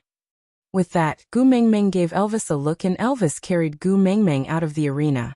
Leah gave Quentin basic emergency treatment, and then asked Cole to arrange for someone to send him to Lee's private clinic. Because of Elvis and Quentin's fight, the tickets for the next month's fight were even more popular. Those who managed to buy the tickets were naturally in a good mood, while those who couldn't were full of complaints. Requests for a rematch rose one after another, but no matter how many good wooden combs Cole took out, none of them caught Elvis's eye. He only agreed to fight again next month, as long as that goddess bone comb. Because Gu Mengmeng said that in the beast world, it was actually their family that harmed Nina and Quentin, so she requested Leah to personally treat Quentin's injuries and their child. Leah couldn't reject Gu Mengmeng's request, so even though he was extremely unwilling, he still stayed in the private clinic to treat Quentin's family. It was just that he didn't charge medical fees, but there was an especially strange rule, which was that family members were not allowed to visit. To put it bluntly, it meant that Nina was not allowed to enter his clinic, or else he wouldn't treat her. As for Snake, he was the prince of F country after all. Although it was absurd for him to leave his family matters behind and run to Z country to study in a third-rate university, but his family members couldn't object to it, so they just let him be. But now that he was back, the family matters started to pester him again. After all, he was in charge of the family, who would dare to make decisions on their own. Big and small matters piled up, causing Snake to be unable to attend to them. Gu Mengmeng smiled and told Snake to focus on earning money to support the family. After all, she had just squandered $4 million USD. Snake was the only one in the family with financial resources, so he naturally couldn't slack off. Snake couldn't do anything to Gu Mengmeng, so he could only agree. Then he sat in the study to deal with the mountain of work. As for Gregory, it was rare for him to take the initiative to speak to Gu Mengmeng, saying that he wanted to visit Quentin at Lee's clinic. Gu Mengmeng was a little surprised. She knew that Elvis and Leah knew Quentin. Snake had shared memories with her, so it wasn't strange that he knew Quentin. But Gregory? Gu Mengmeng thought for a while before realizing that Gregory was a bird, and so was Quentin. They were born together on Mota Mountain. How could they not know each other? Nodding her head, Gu Mengmeng said considerately, "It's all right, I have Elvis with me. You can go." Just like that, Gu Mengmeng and Elvis had a rare couple time. As for being able to enjoy Gu Mengmeng to himself openly, Elvis was very happy to see it happen. Gu Mengmeng didn't want Elvis to hug her. Instead, she held hands like a normal couple. She looked up at Elvis and said, "Hubby, strictly speaking, we got married before dating, and then we had a child before we even had any sweet time together. The process was extremely rushed. It's rare that I'm free today. Why don't we go on a date?" Elvis chuckled and said, "That's right, I have been promoted from old godmother to boss. then hubby. But I have never been your boyfriend. But Leah and Snake had been.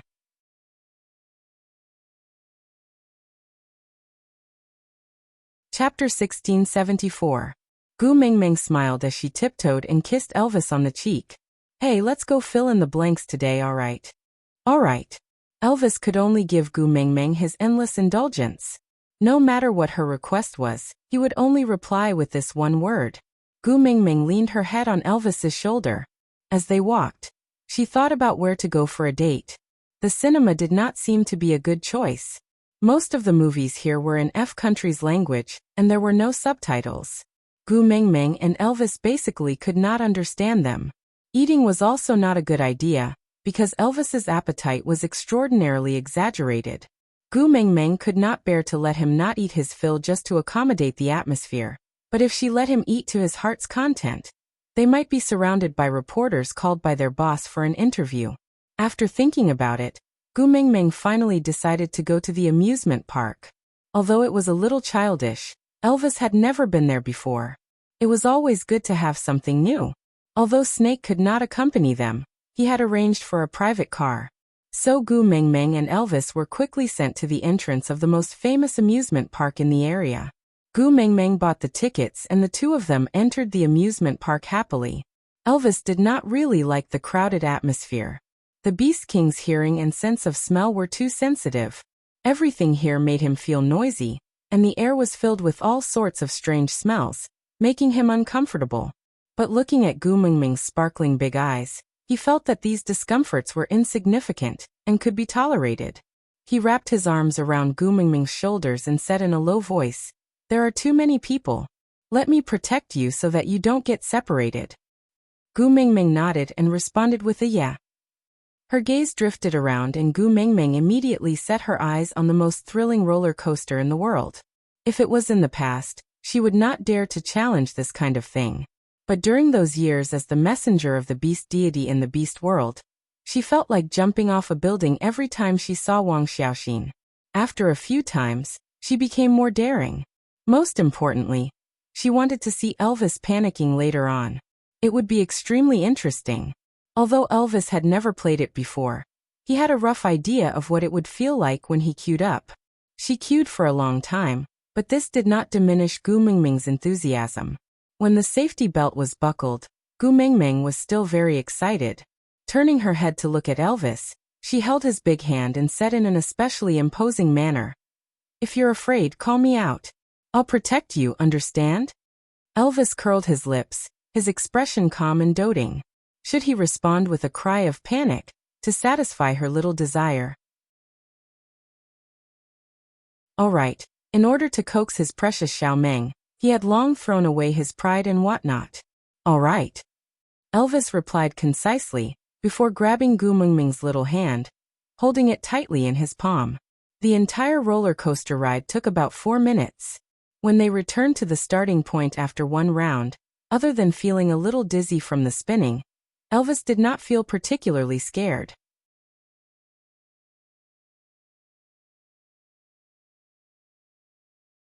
Chapter 1675. When the staff came up to help remove the safety belt, Elvis felt his arm being pricked by someone. He raised his head in alarm and looked at the staff who had his cap pressed down to the very bottom. That person revealed an evil smile and said in broken Chinese, "You woman, if you are fine, be obedient." Elvis immediately turned back to look at Gu Mingming, and realized that she had already been helped down from the other side of the roller coaster by the staff. The staff said that Gu Mingming had a heat stroke and needed to rest while taking her away from the staff passageway. Elvis wanted to chase after her, but realized that the safety belt was still fastened tightly in front of his chest. He wanted to push the safety belt away, but it did not budge at all. Only then did he realize that he could not exert any strength, and the angrier he got, the more dizzy he felt. Even his vision started to blur and he clenched his teeth, but could not support his consciousness that was slowly fading away. Only when Elvis had completely fainted did the staff unfasten the safety belt. He turned back and a few people who were pretending to be tourists came over and carried Elvis away. And all these did not attract anyone's attention in the amusement park. When she woke up again, Gu Mingming felt weak all over and her eyelids were heavy and dry. She did not even have the strength to lift her head and rub her eyes. You're awake. An unfamiliar man's voice sounded from not far away. Gu Mengmeng turned her head and used her peripheral vision to see a silver-haired man sitting on a European-style armchair not far away. She guessed that he was about 60 years old. He did not look old, and instead had the demeanor of a godfather in a gangster movie. The man sat there with his hands crossed and supporting himself with a walking stick. He looked at Gu Mengmeng with a faint smile. His Chinese pronunciation was not good, but it was considered above average among foreigners, and he had no problem in basic communication. Who are you? Gu Mengmeng's voice was extremely weak, and she panted after saying just 3 simple words. Harold. The silver-haired old man said his name in F language like a gentleman, and then translated it in Chinese. You can also call me Harold. Purpose. Gu Mengmeng's physical strength was limited, but she had no choice but to deal with the man to gain more time to regain control of her body. As long as she could move her hands, all she had to do was to scratch her ears and cheeks or beat her chest, and the 4 men in her family would immediately appear here. By then, I don't care if you are Harold or Hello Kitty. They would crush you into dregs. I mean no harm. Harold said. I know you are Prince Snake's fiancé, and I have no intention of becoming enemies with Prince Snake. So, even though it was a bit abrupt to invite you over, at least I still maintain my gentlemanly demeanor. He meant that he was already doing Snake a favor by putting her on the bed and making her unable to move. What else could he do? Was he going to be locked in the dungeon with a tiger stool and chilly water? Gu Mengmeng laughed coldly and said, When Snake comes, you can explain it to him like this and see if he will listen. Harold did not seem to take Gu Mengmeng's threat to heart. He did not want to be enemies with Snake, but that did not mean he was afraid of him. Otherwise, he would not have dared to target Gu Mengmeng. Making a so what expression, Harold did not continue Gu Mengmeng's words, and instead revealed his true motive. As long as you are willing to help me with a small matter, I will naturally send you back with my sincerest apologies. Out of topic. Did you guys think that I would obediently hand out sweets just because I was an outsider? How could that be possible? I am so mischievous. But don't worry, the men in our family are all very strong. Anyone who tries to scheme against them will be courting death.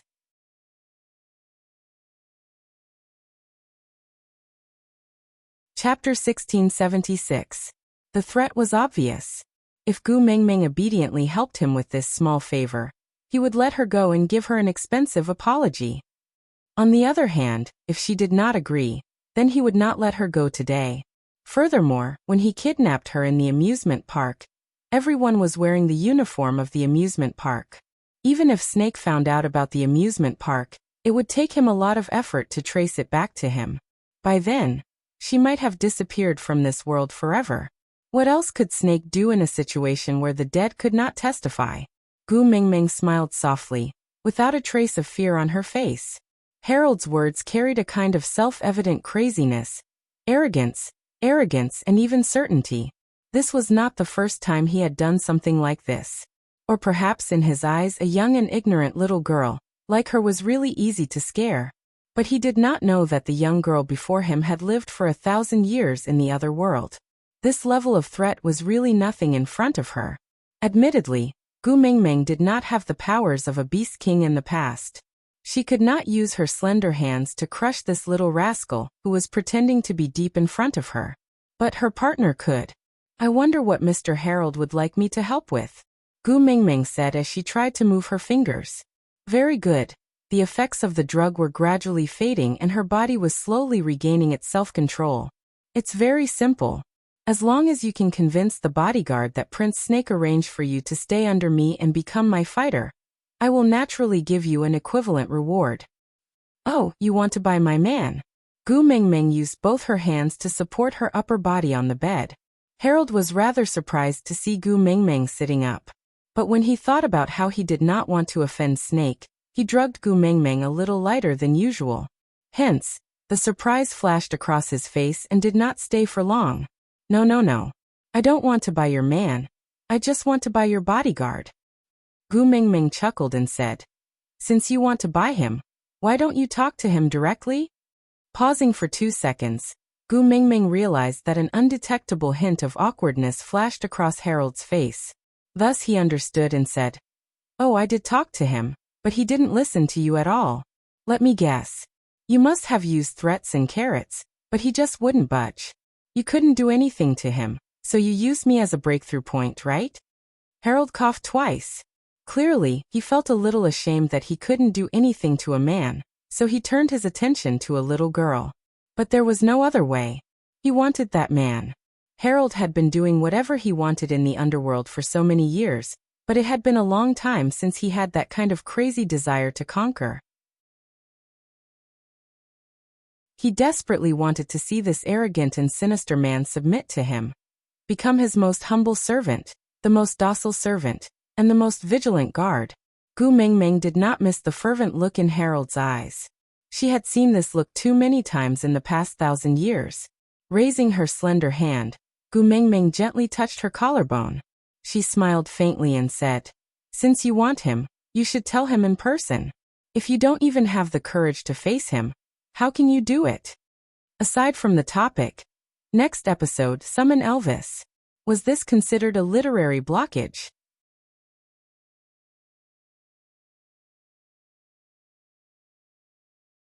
Chapter 1677. With that, Gu Mingming used her fingernails to lightly scratch the mark of the black wolf. A slight prickling sensation accompanied by a ray of white light.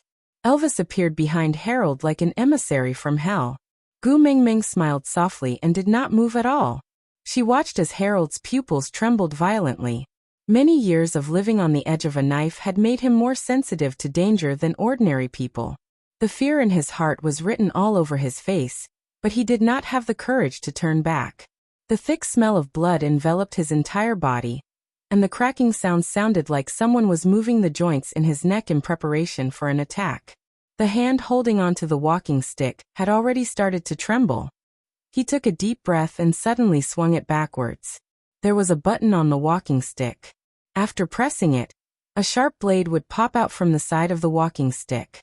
If this full force slash landed, it should be able to slice a person into two. However, the blade he swung out did not touch anyone. He looked behind him in confusion and looked around. He did not believe that his senses would be wrong. The smell of blood was so thick. How could it be an illusion? What happened? You're covered in dirt. Gu Mingming's voice rang from the side of the bed. She sounded nonchalant, as if she was not aware that she was being kidnapped. It was as if she was talking to her husband in her own home. Harold suddenly turned back and raised his walking stick with both hands, looking at Gu Mingming, who was lying on the bed defensively. And with this turn he also saw that bewitching man covered in blood. The sinister aura around him was like that of a king stepping on thousands of skeletons in hell. The corners of his lips curled up slightly, emitting a cold light like the Grim Reaper's scythe. That pair of azure demonic eyes lifted up slightly, casually looking at Harold's nervous and flustered defense. As if looking at a dead man, he said calmly, "He's locked in a strange room. The walls are electrified, so he can't come out. I was worried that something would happen to you, but you did not summon me. So I was bored to death and bit a few males who came to my door to kill some time while I was waiting." "You transformed?" Gu Mingming completely ignored Harold. She only used her little hand to wipe away the blood at the corner of Elvis's mouth. She pouted coquettishly and said, "So dirty." No. No matter how fierce his murderous aura was, when his gaze met Gu Mingming's, there would always be a unique sense of gentleness. Casually transforming in this world will attract trouble. He wasn't afraid of trouble, but he didn't want Xiao Meng to be unable to stay in the world she loved because of the trouble he caused. Therefore, although he could open the door with one claw as long as he showed his true form, he held back in order not to cause trouble for Xiao Meng. Gu Mingming understood what Elvis was thinking, so she gave him an approving smile and patted his hand. "This little old man wants to buy you. Do you think I should offer a sky-high price to scam him? After I take the money you come back?" Gu Mingming's tone was too obviously sarcastic and teasing. When she raised her head to look at Harold again, she could only feel his nervousness, wariness and fear. It was a stark contrast to the two people sitting on the bed, teasing each other affectionately. It was even a little comical.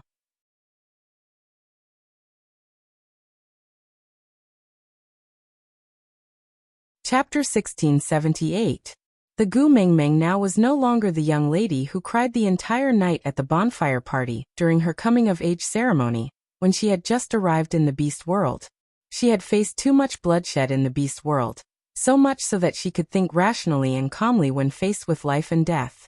Just like now. Elvis jumped up from the bed and pounced towards Harold.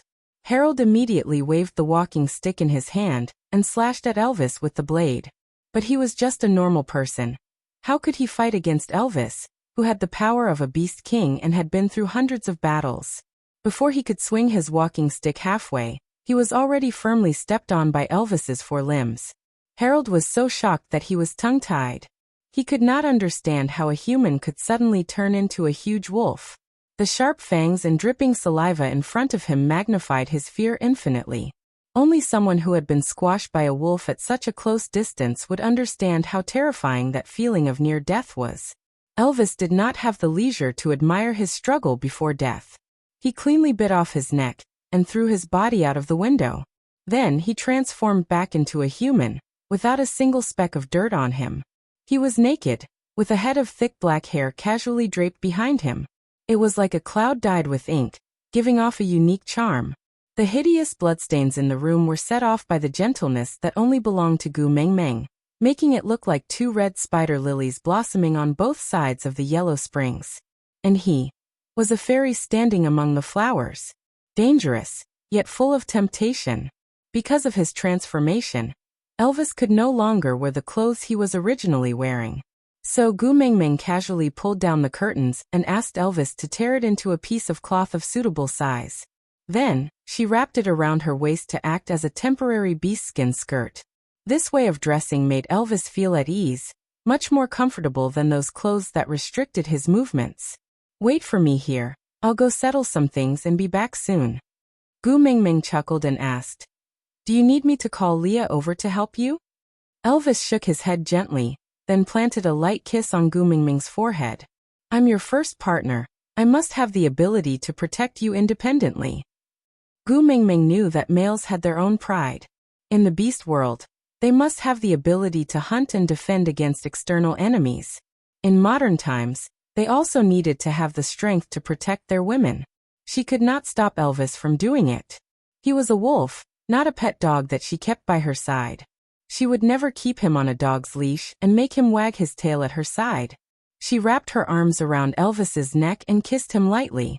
Be careful. Elvis nodded and kissed her lips again. He told her to lie down and rest for a while. After all, the effects of the medicine in her body had not completely dissipated. After tucking her in, Elvis turned around and left. With Harold's head in his hand, he walked out of Gu Mengmeng's room, leaving bloody footprints behind. Gu Mengmeng did not resist the control of the drug in her body anymore. She relaxed her nerves and slowly fell asleep. When she woke up again, the four men in the house had gathered and were sitting by her bed. Drink some water. The moment she opened her eyes, Elvis helped her sit up and sent warm water to her lips, gently moistening her dry throat. Out of topic. To explain, Harold's neck was bitten off by Elvis and his body was thrown out of the window, but his head was still in the room. That was why it was said that he carried Harold's head out. Babies, don't be confused. Why did you say he carried his head after throwing it out?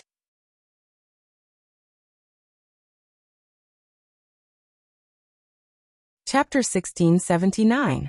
Gu Mengmeng sat up and drank some water. Leah walked up to her, cupped her little face and kissed it. I tested your blood just now. It's just a normal anesthetic. You just need to drink more water to metabolize it, and you'll be fine. Yeah. Gu Mengmeng nodded. Actually, the effects of the anesthetic had almost worn off, and she did not feel much after sleeping. When did you guys arrive? Gu Mengmeng looked at the three men who did not look too good and asked. Snake laughed coldly, asking, When did you hope that we would arrive? Or, did you hope that we would not appear at all? Was he angry? Gu Mengmeng blinked her eyes and looked at Snake's cold smile, feeling a little guilty. How could that be? I just because Elvis is your first partner. You let him do whatever he wants, isn't that right? Snake'll interrogated. Gu Mengmeng shrunk her neck. She knew that she would definitely be scolded for not calling all her partners over at the first instance after such a thing happened. Her partners were just that weird. If you had good food to eat, fun to play with, or any other good things, it was fine not to call them. But if you didn't call them when you were in trouble and especially when you were in danger. Ha ha ha ha. Come at me if you have any complaints. Elvis hugged Gu Mengmeng in his arms, his entire body exuding a strong aura. He would not allow anyone to criticize or lecture Gu Mengmeng, no matter what she did wrong. Moreover, it was him who did not protect Gu Mengmeng that gave Harold the chance to take advantage of her today. Xiao Meng did not do anything wrong. Why did she have to listen to others? Oh, you want to use your status as the first partner to pressure me again? Snake did not budge an inch. In terms of aura, he had been the Beast King for 1,000 years longer than Elvis. How could he lose to a male that he had once scolded as trash? So what if I am? Elvis was no longer the little wolf beast that could not retaliate against Snake. He would not back down in front of anyone when it came to protecting Gu Mengmeng and not letting her suffer. The authority of the first partner cannot be questioned. Does that include letting the female be in danger? Snake was not angry, just a simple sentence that stabbed straight into Elvis's heart. Today he was the only one here. He should be protecting Xiao Meng with all his might. However, Harold had kidnapped Xiao Meng right under his nose. Clenching his fists, Elvis said coldly, "It's my fault for not protecting Xiao Meng well. What do you want? Come at me directly. Don't make things difficult for Xiao Meng." Snake laughed softly and said, "Come for you? Alright, let's see how much raging flames you just received today. Let's see how long it will take for me to wipe this gang off the face of the earth." Elvis did not mind at all and said, "I'll be happy to keep you company." Gu Mengmeng rubbed her temples and said, "All right, the two of you have not fought for almost 800 years. Is there a need to make such a big fuss over such a small matter today?" Snake frowned and looked at Gu Mengmeng, asking, "Are you blaming me for making a mountain out of a molehill?"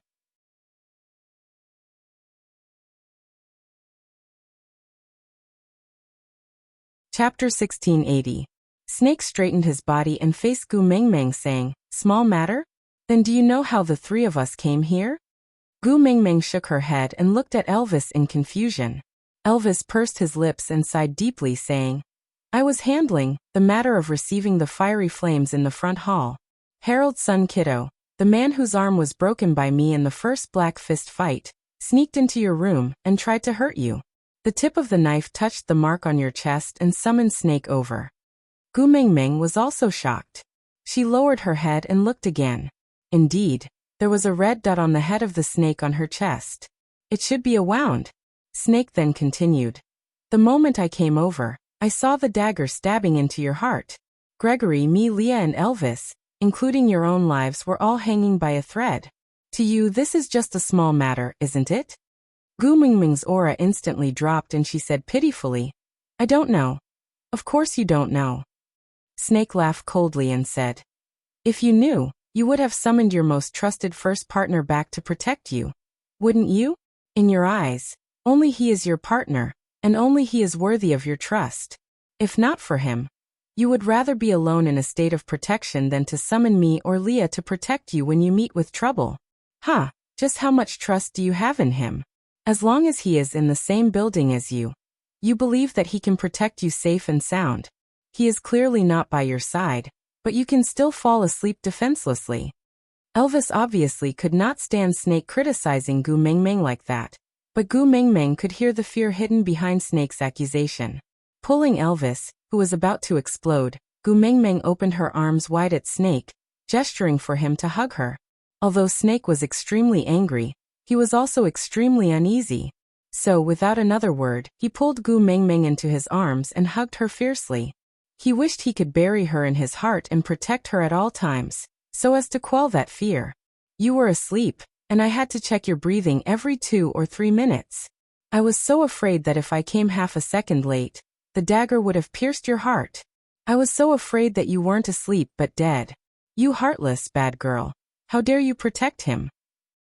Gu Mengmeng patted Snake's back gently and comforted him. "I know I was wrong. I won't do such a heartless thing again. Don't worry, I'm fine now, right?" Actually, Snake did not really want to fight with Elvis. He just urgently needed to vent the uneasiness in his heart, otherwise he would go crazy.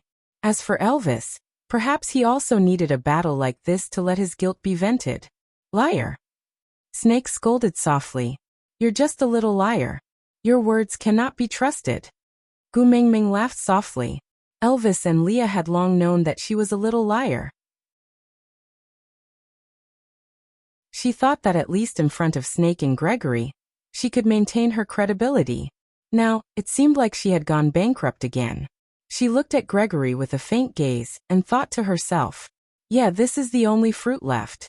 At least in Gregory's eyes, my credit limit cannot be overdrawn anymore.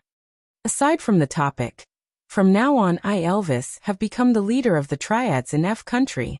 There should be applause here.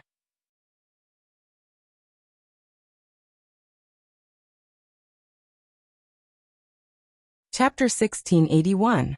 After appeasing Elvis and Snake, Gu Mingming then turned towards Leah, who had been very quiet all along. This fellow was not behaving like a demon, but his style was not right.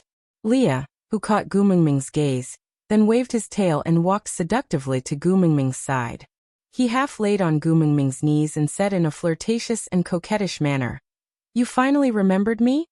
Her scalp went numb. Elvis and Snake were both violent men. There was basically nothing that could not be solved with a fight. If there was, then they would fight twice.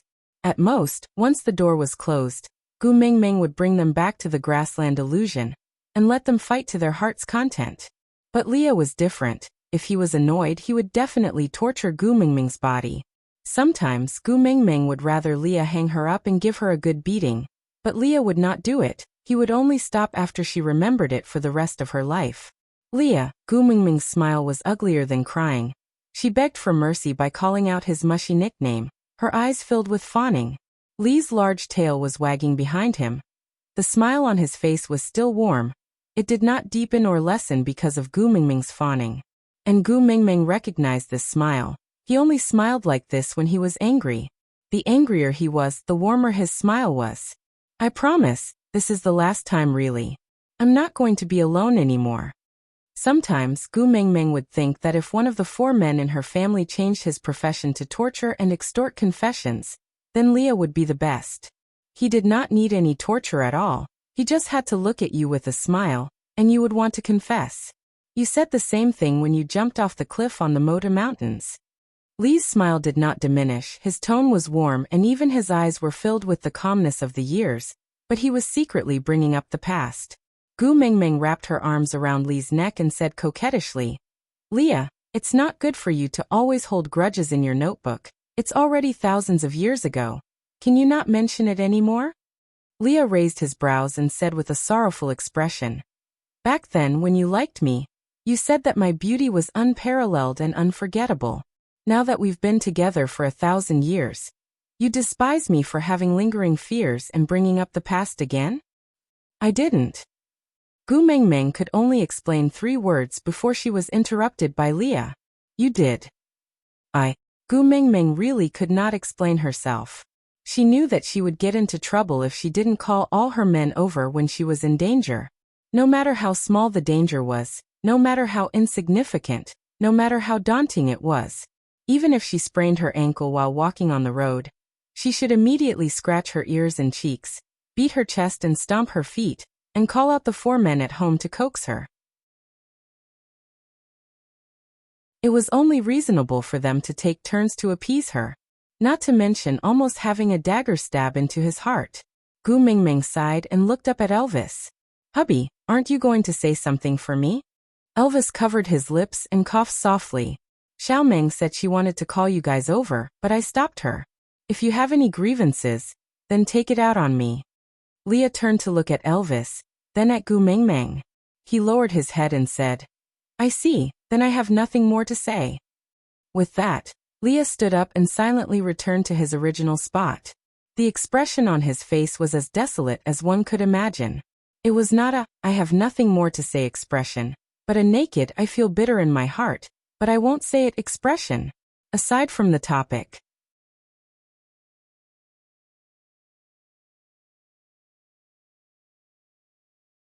Chapter 1682. Leah. Gu Mingming could not bear to see her man look so aggrieved and sullen. Other than Gregory, the other three were all at the level of a beast king. Any one of them would be a king who could do whatever he wanted in the beast world. How could she bear to let such a man suffer? Leah smiled bitterly. Publicly, he is the leader. Privately, he is the first partner. I have no right to question his decision. Gu Mingming tugged at Lee's hand and said, "It's not like that. Elvis just wanted to use his own abilities to fight for something for me, and I chose to believe in him. If it was you today, I would definitely support you like this. You guys have always been the ones taking care of me and doing this and that for me. What I can do for you guys is really too limited. Elvis rarely needs my support. How can I bear to reject him? You can understand me, right?" Leah hugged Gu Mingming, who was in front of him, then let out a deep breath and said with a hoarse voice, "How many times do I have to say it before you understand? You don't have to do anything at all. Your existence itself is already a blessing to us." Gu Mingming hugged Lee's waist back and asked softly, "Then you're not angry anymore?" "Angry," Leah replied simply. "But other than being angry, I can't do anything to you. I can only bear with it." "Leah," Gu Mingming called softly. Leah pursed his lips and asked softly, "You said just now that if I want to do something for you, you will support me unconditionally, right?" "Yeah," Gu Mingming replied. Leah smiled and said, "All right, remember this promise first. You little liar, don't go back on your words." With that, Leah kissed Gu Mingming's forehead before letting go of her. Gu Mingming had a premonition that this promise of hers was equivalent to selling herself out. She did not know what kind of tricks Leah would come up with in the future. But now this matter was finally settled. Heaving a sigh of relief, Gu Mingming hung back into Elvis's arms and looked up to ask, "I heard you and Snake talking about something called Furious Flames?" Elvis nodded and replied, "According to them, it is the largest underground gang in F country with the widest area of influence and strong abilities. I just took over this gang, and now I am the leader of Furious Flames." Gu Mingming widened her eyes and looked at Elvis in surprise. She had only slept for one night, and her husband had turned into a gang leader? Elvis felt a little uncomfortable under Gu Mingming's stare. He cleared his throat and explained, "Xiaomeng, I need to have the ability to protect you so that what happened today won't happen again." So, Gu Mingming knew that Elvis had misunderstood her, so she wrapped her arms around his neck and chuckled. "I'm not unhappy. I'm just curious how you managed to control such a gang in such a short time." Elvis smiled. Seeing that Gu Mingming was not angry at him for deciding to take over the fiery flames on his own, Elvis felt much more at ease. He then heaved a sigh of relief and relaxed his entire body. As long as she was not, he was Bi Mingming he. Face.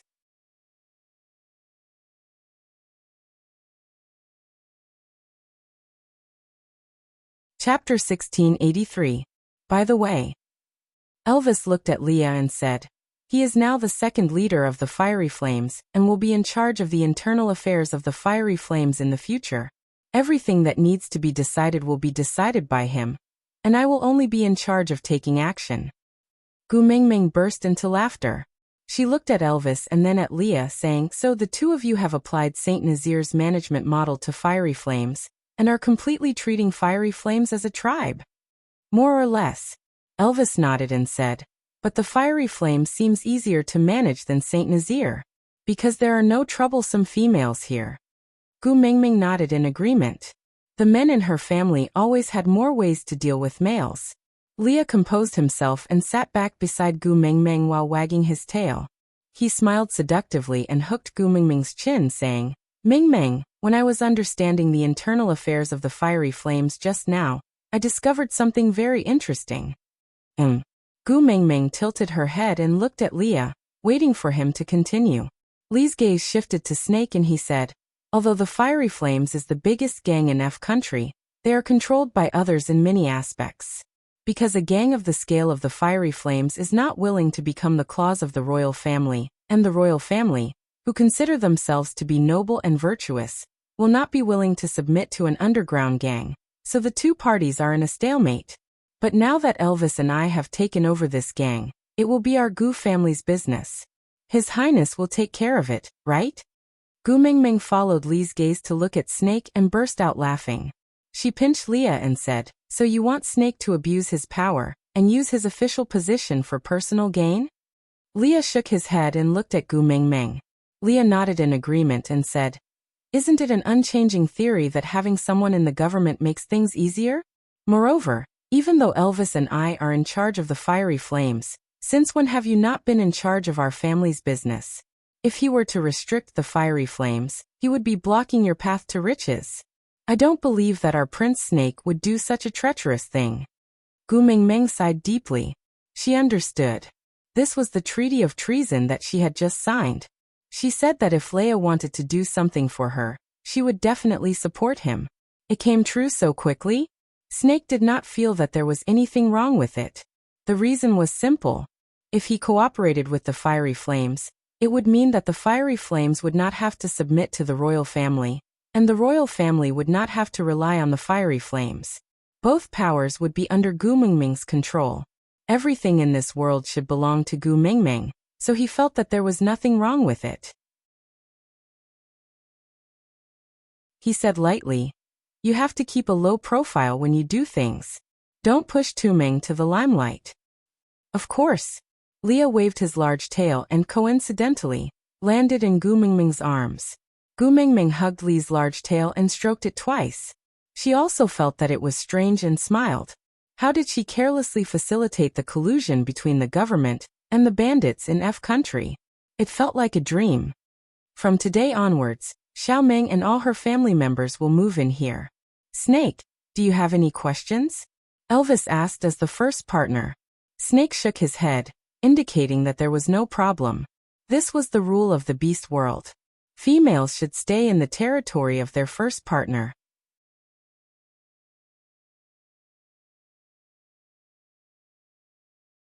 Chapter 1684.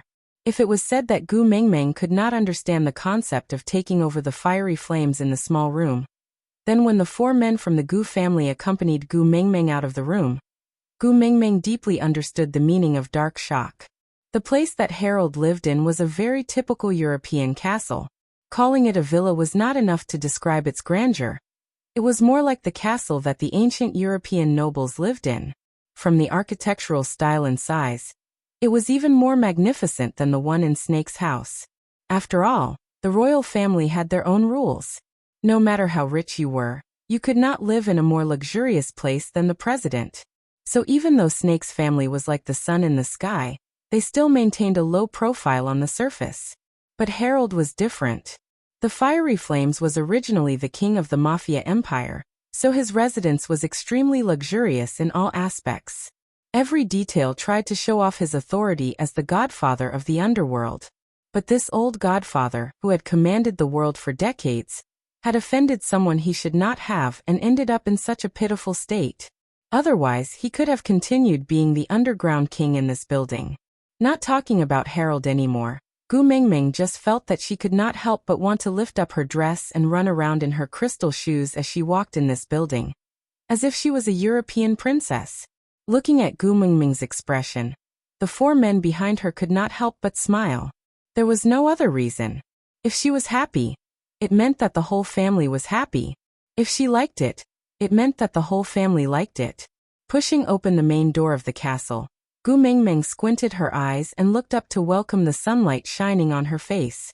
And at the same time, a group of mafia members in black suits and black sunglasses standing at the entrance of the castle lowered their heads and shouted in unison, "Queen!" This shout gave Gu Mingming a shock. The last time there was such a scene was during the first winter sacrifice in Saint Nazaire, when Leah publicly announced that she was the messenger of the beast deity. Although there were not as many people in Saint Nazaire then, but after all, the voices of orcs could not be compared to normal humans, so the effect was not much different from the current one. It had been many years since she was so respected in unison, and Gu Mingming felt a little uncomfortable. Turning back to look at Elvis, he only looked back at her with doting and indulgent eyes, saying, "You will always be on my shoulders, a level higher than me, be it in the beast world or here." So even though he was the king of fiery flames, he requested all the members to greet Gu Mingming before him. He would not allow anyone to be more distinguished than Gu Mengmeng, not even to be on par with her. Even he himself couldn't do it.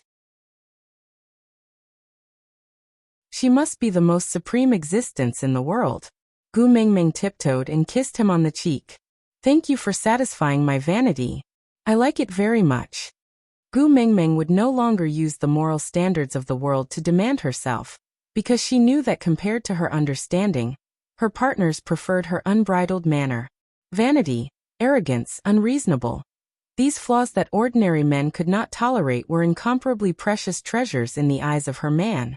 They took pride in satisfying her vanity, pride, and vexatiousness, and were deeply happy about it. For example, now that Gu Mengmeng's vanity was satisfied, Elvis felt that everything he did was meaningful and he felt blissful.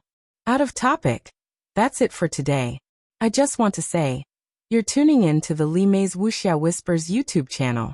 We're so grateful for your support, and don't forget to subscribe to join us on this incredible journey through captivating stories.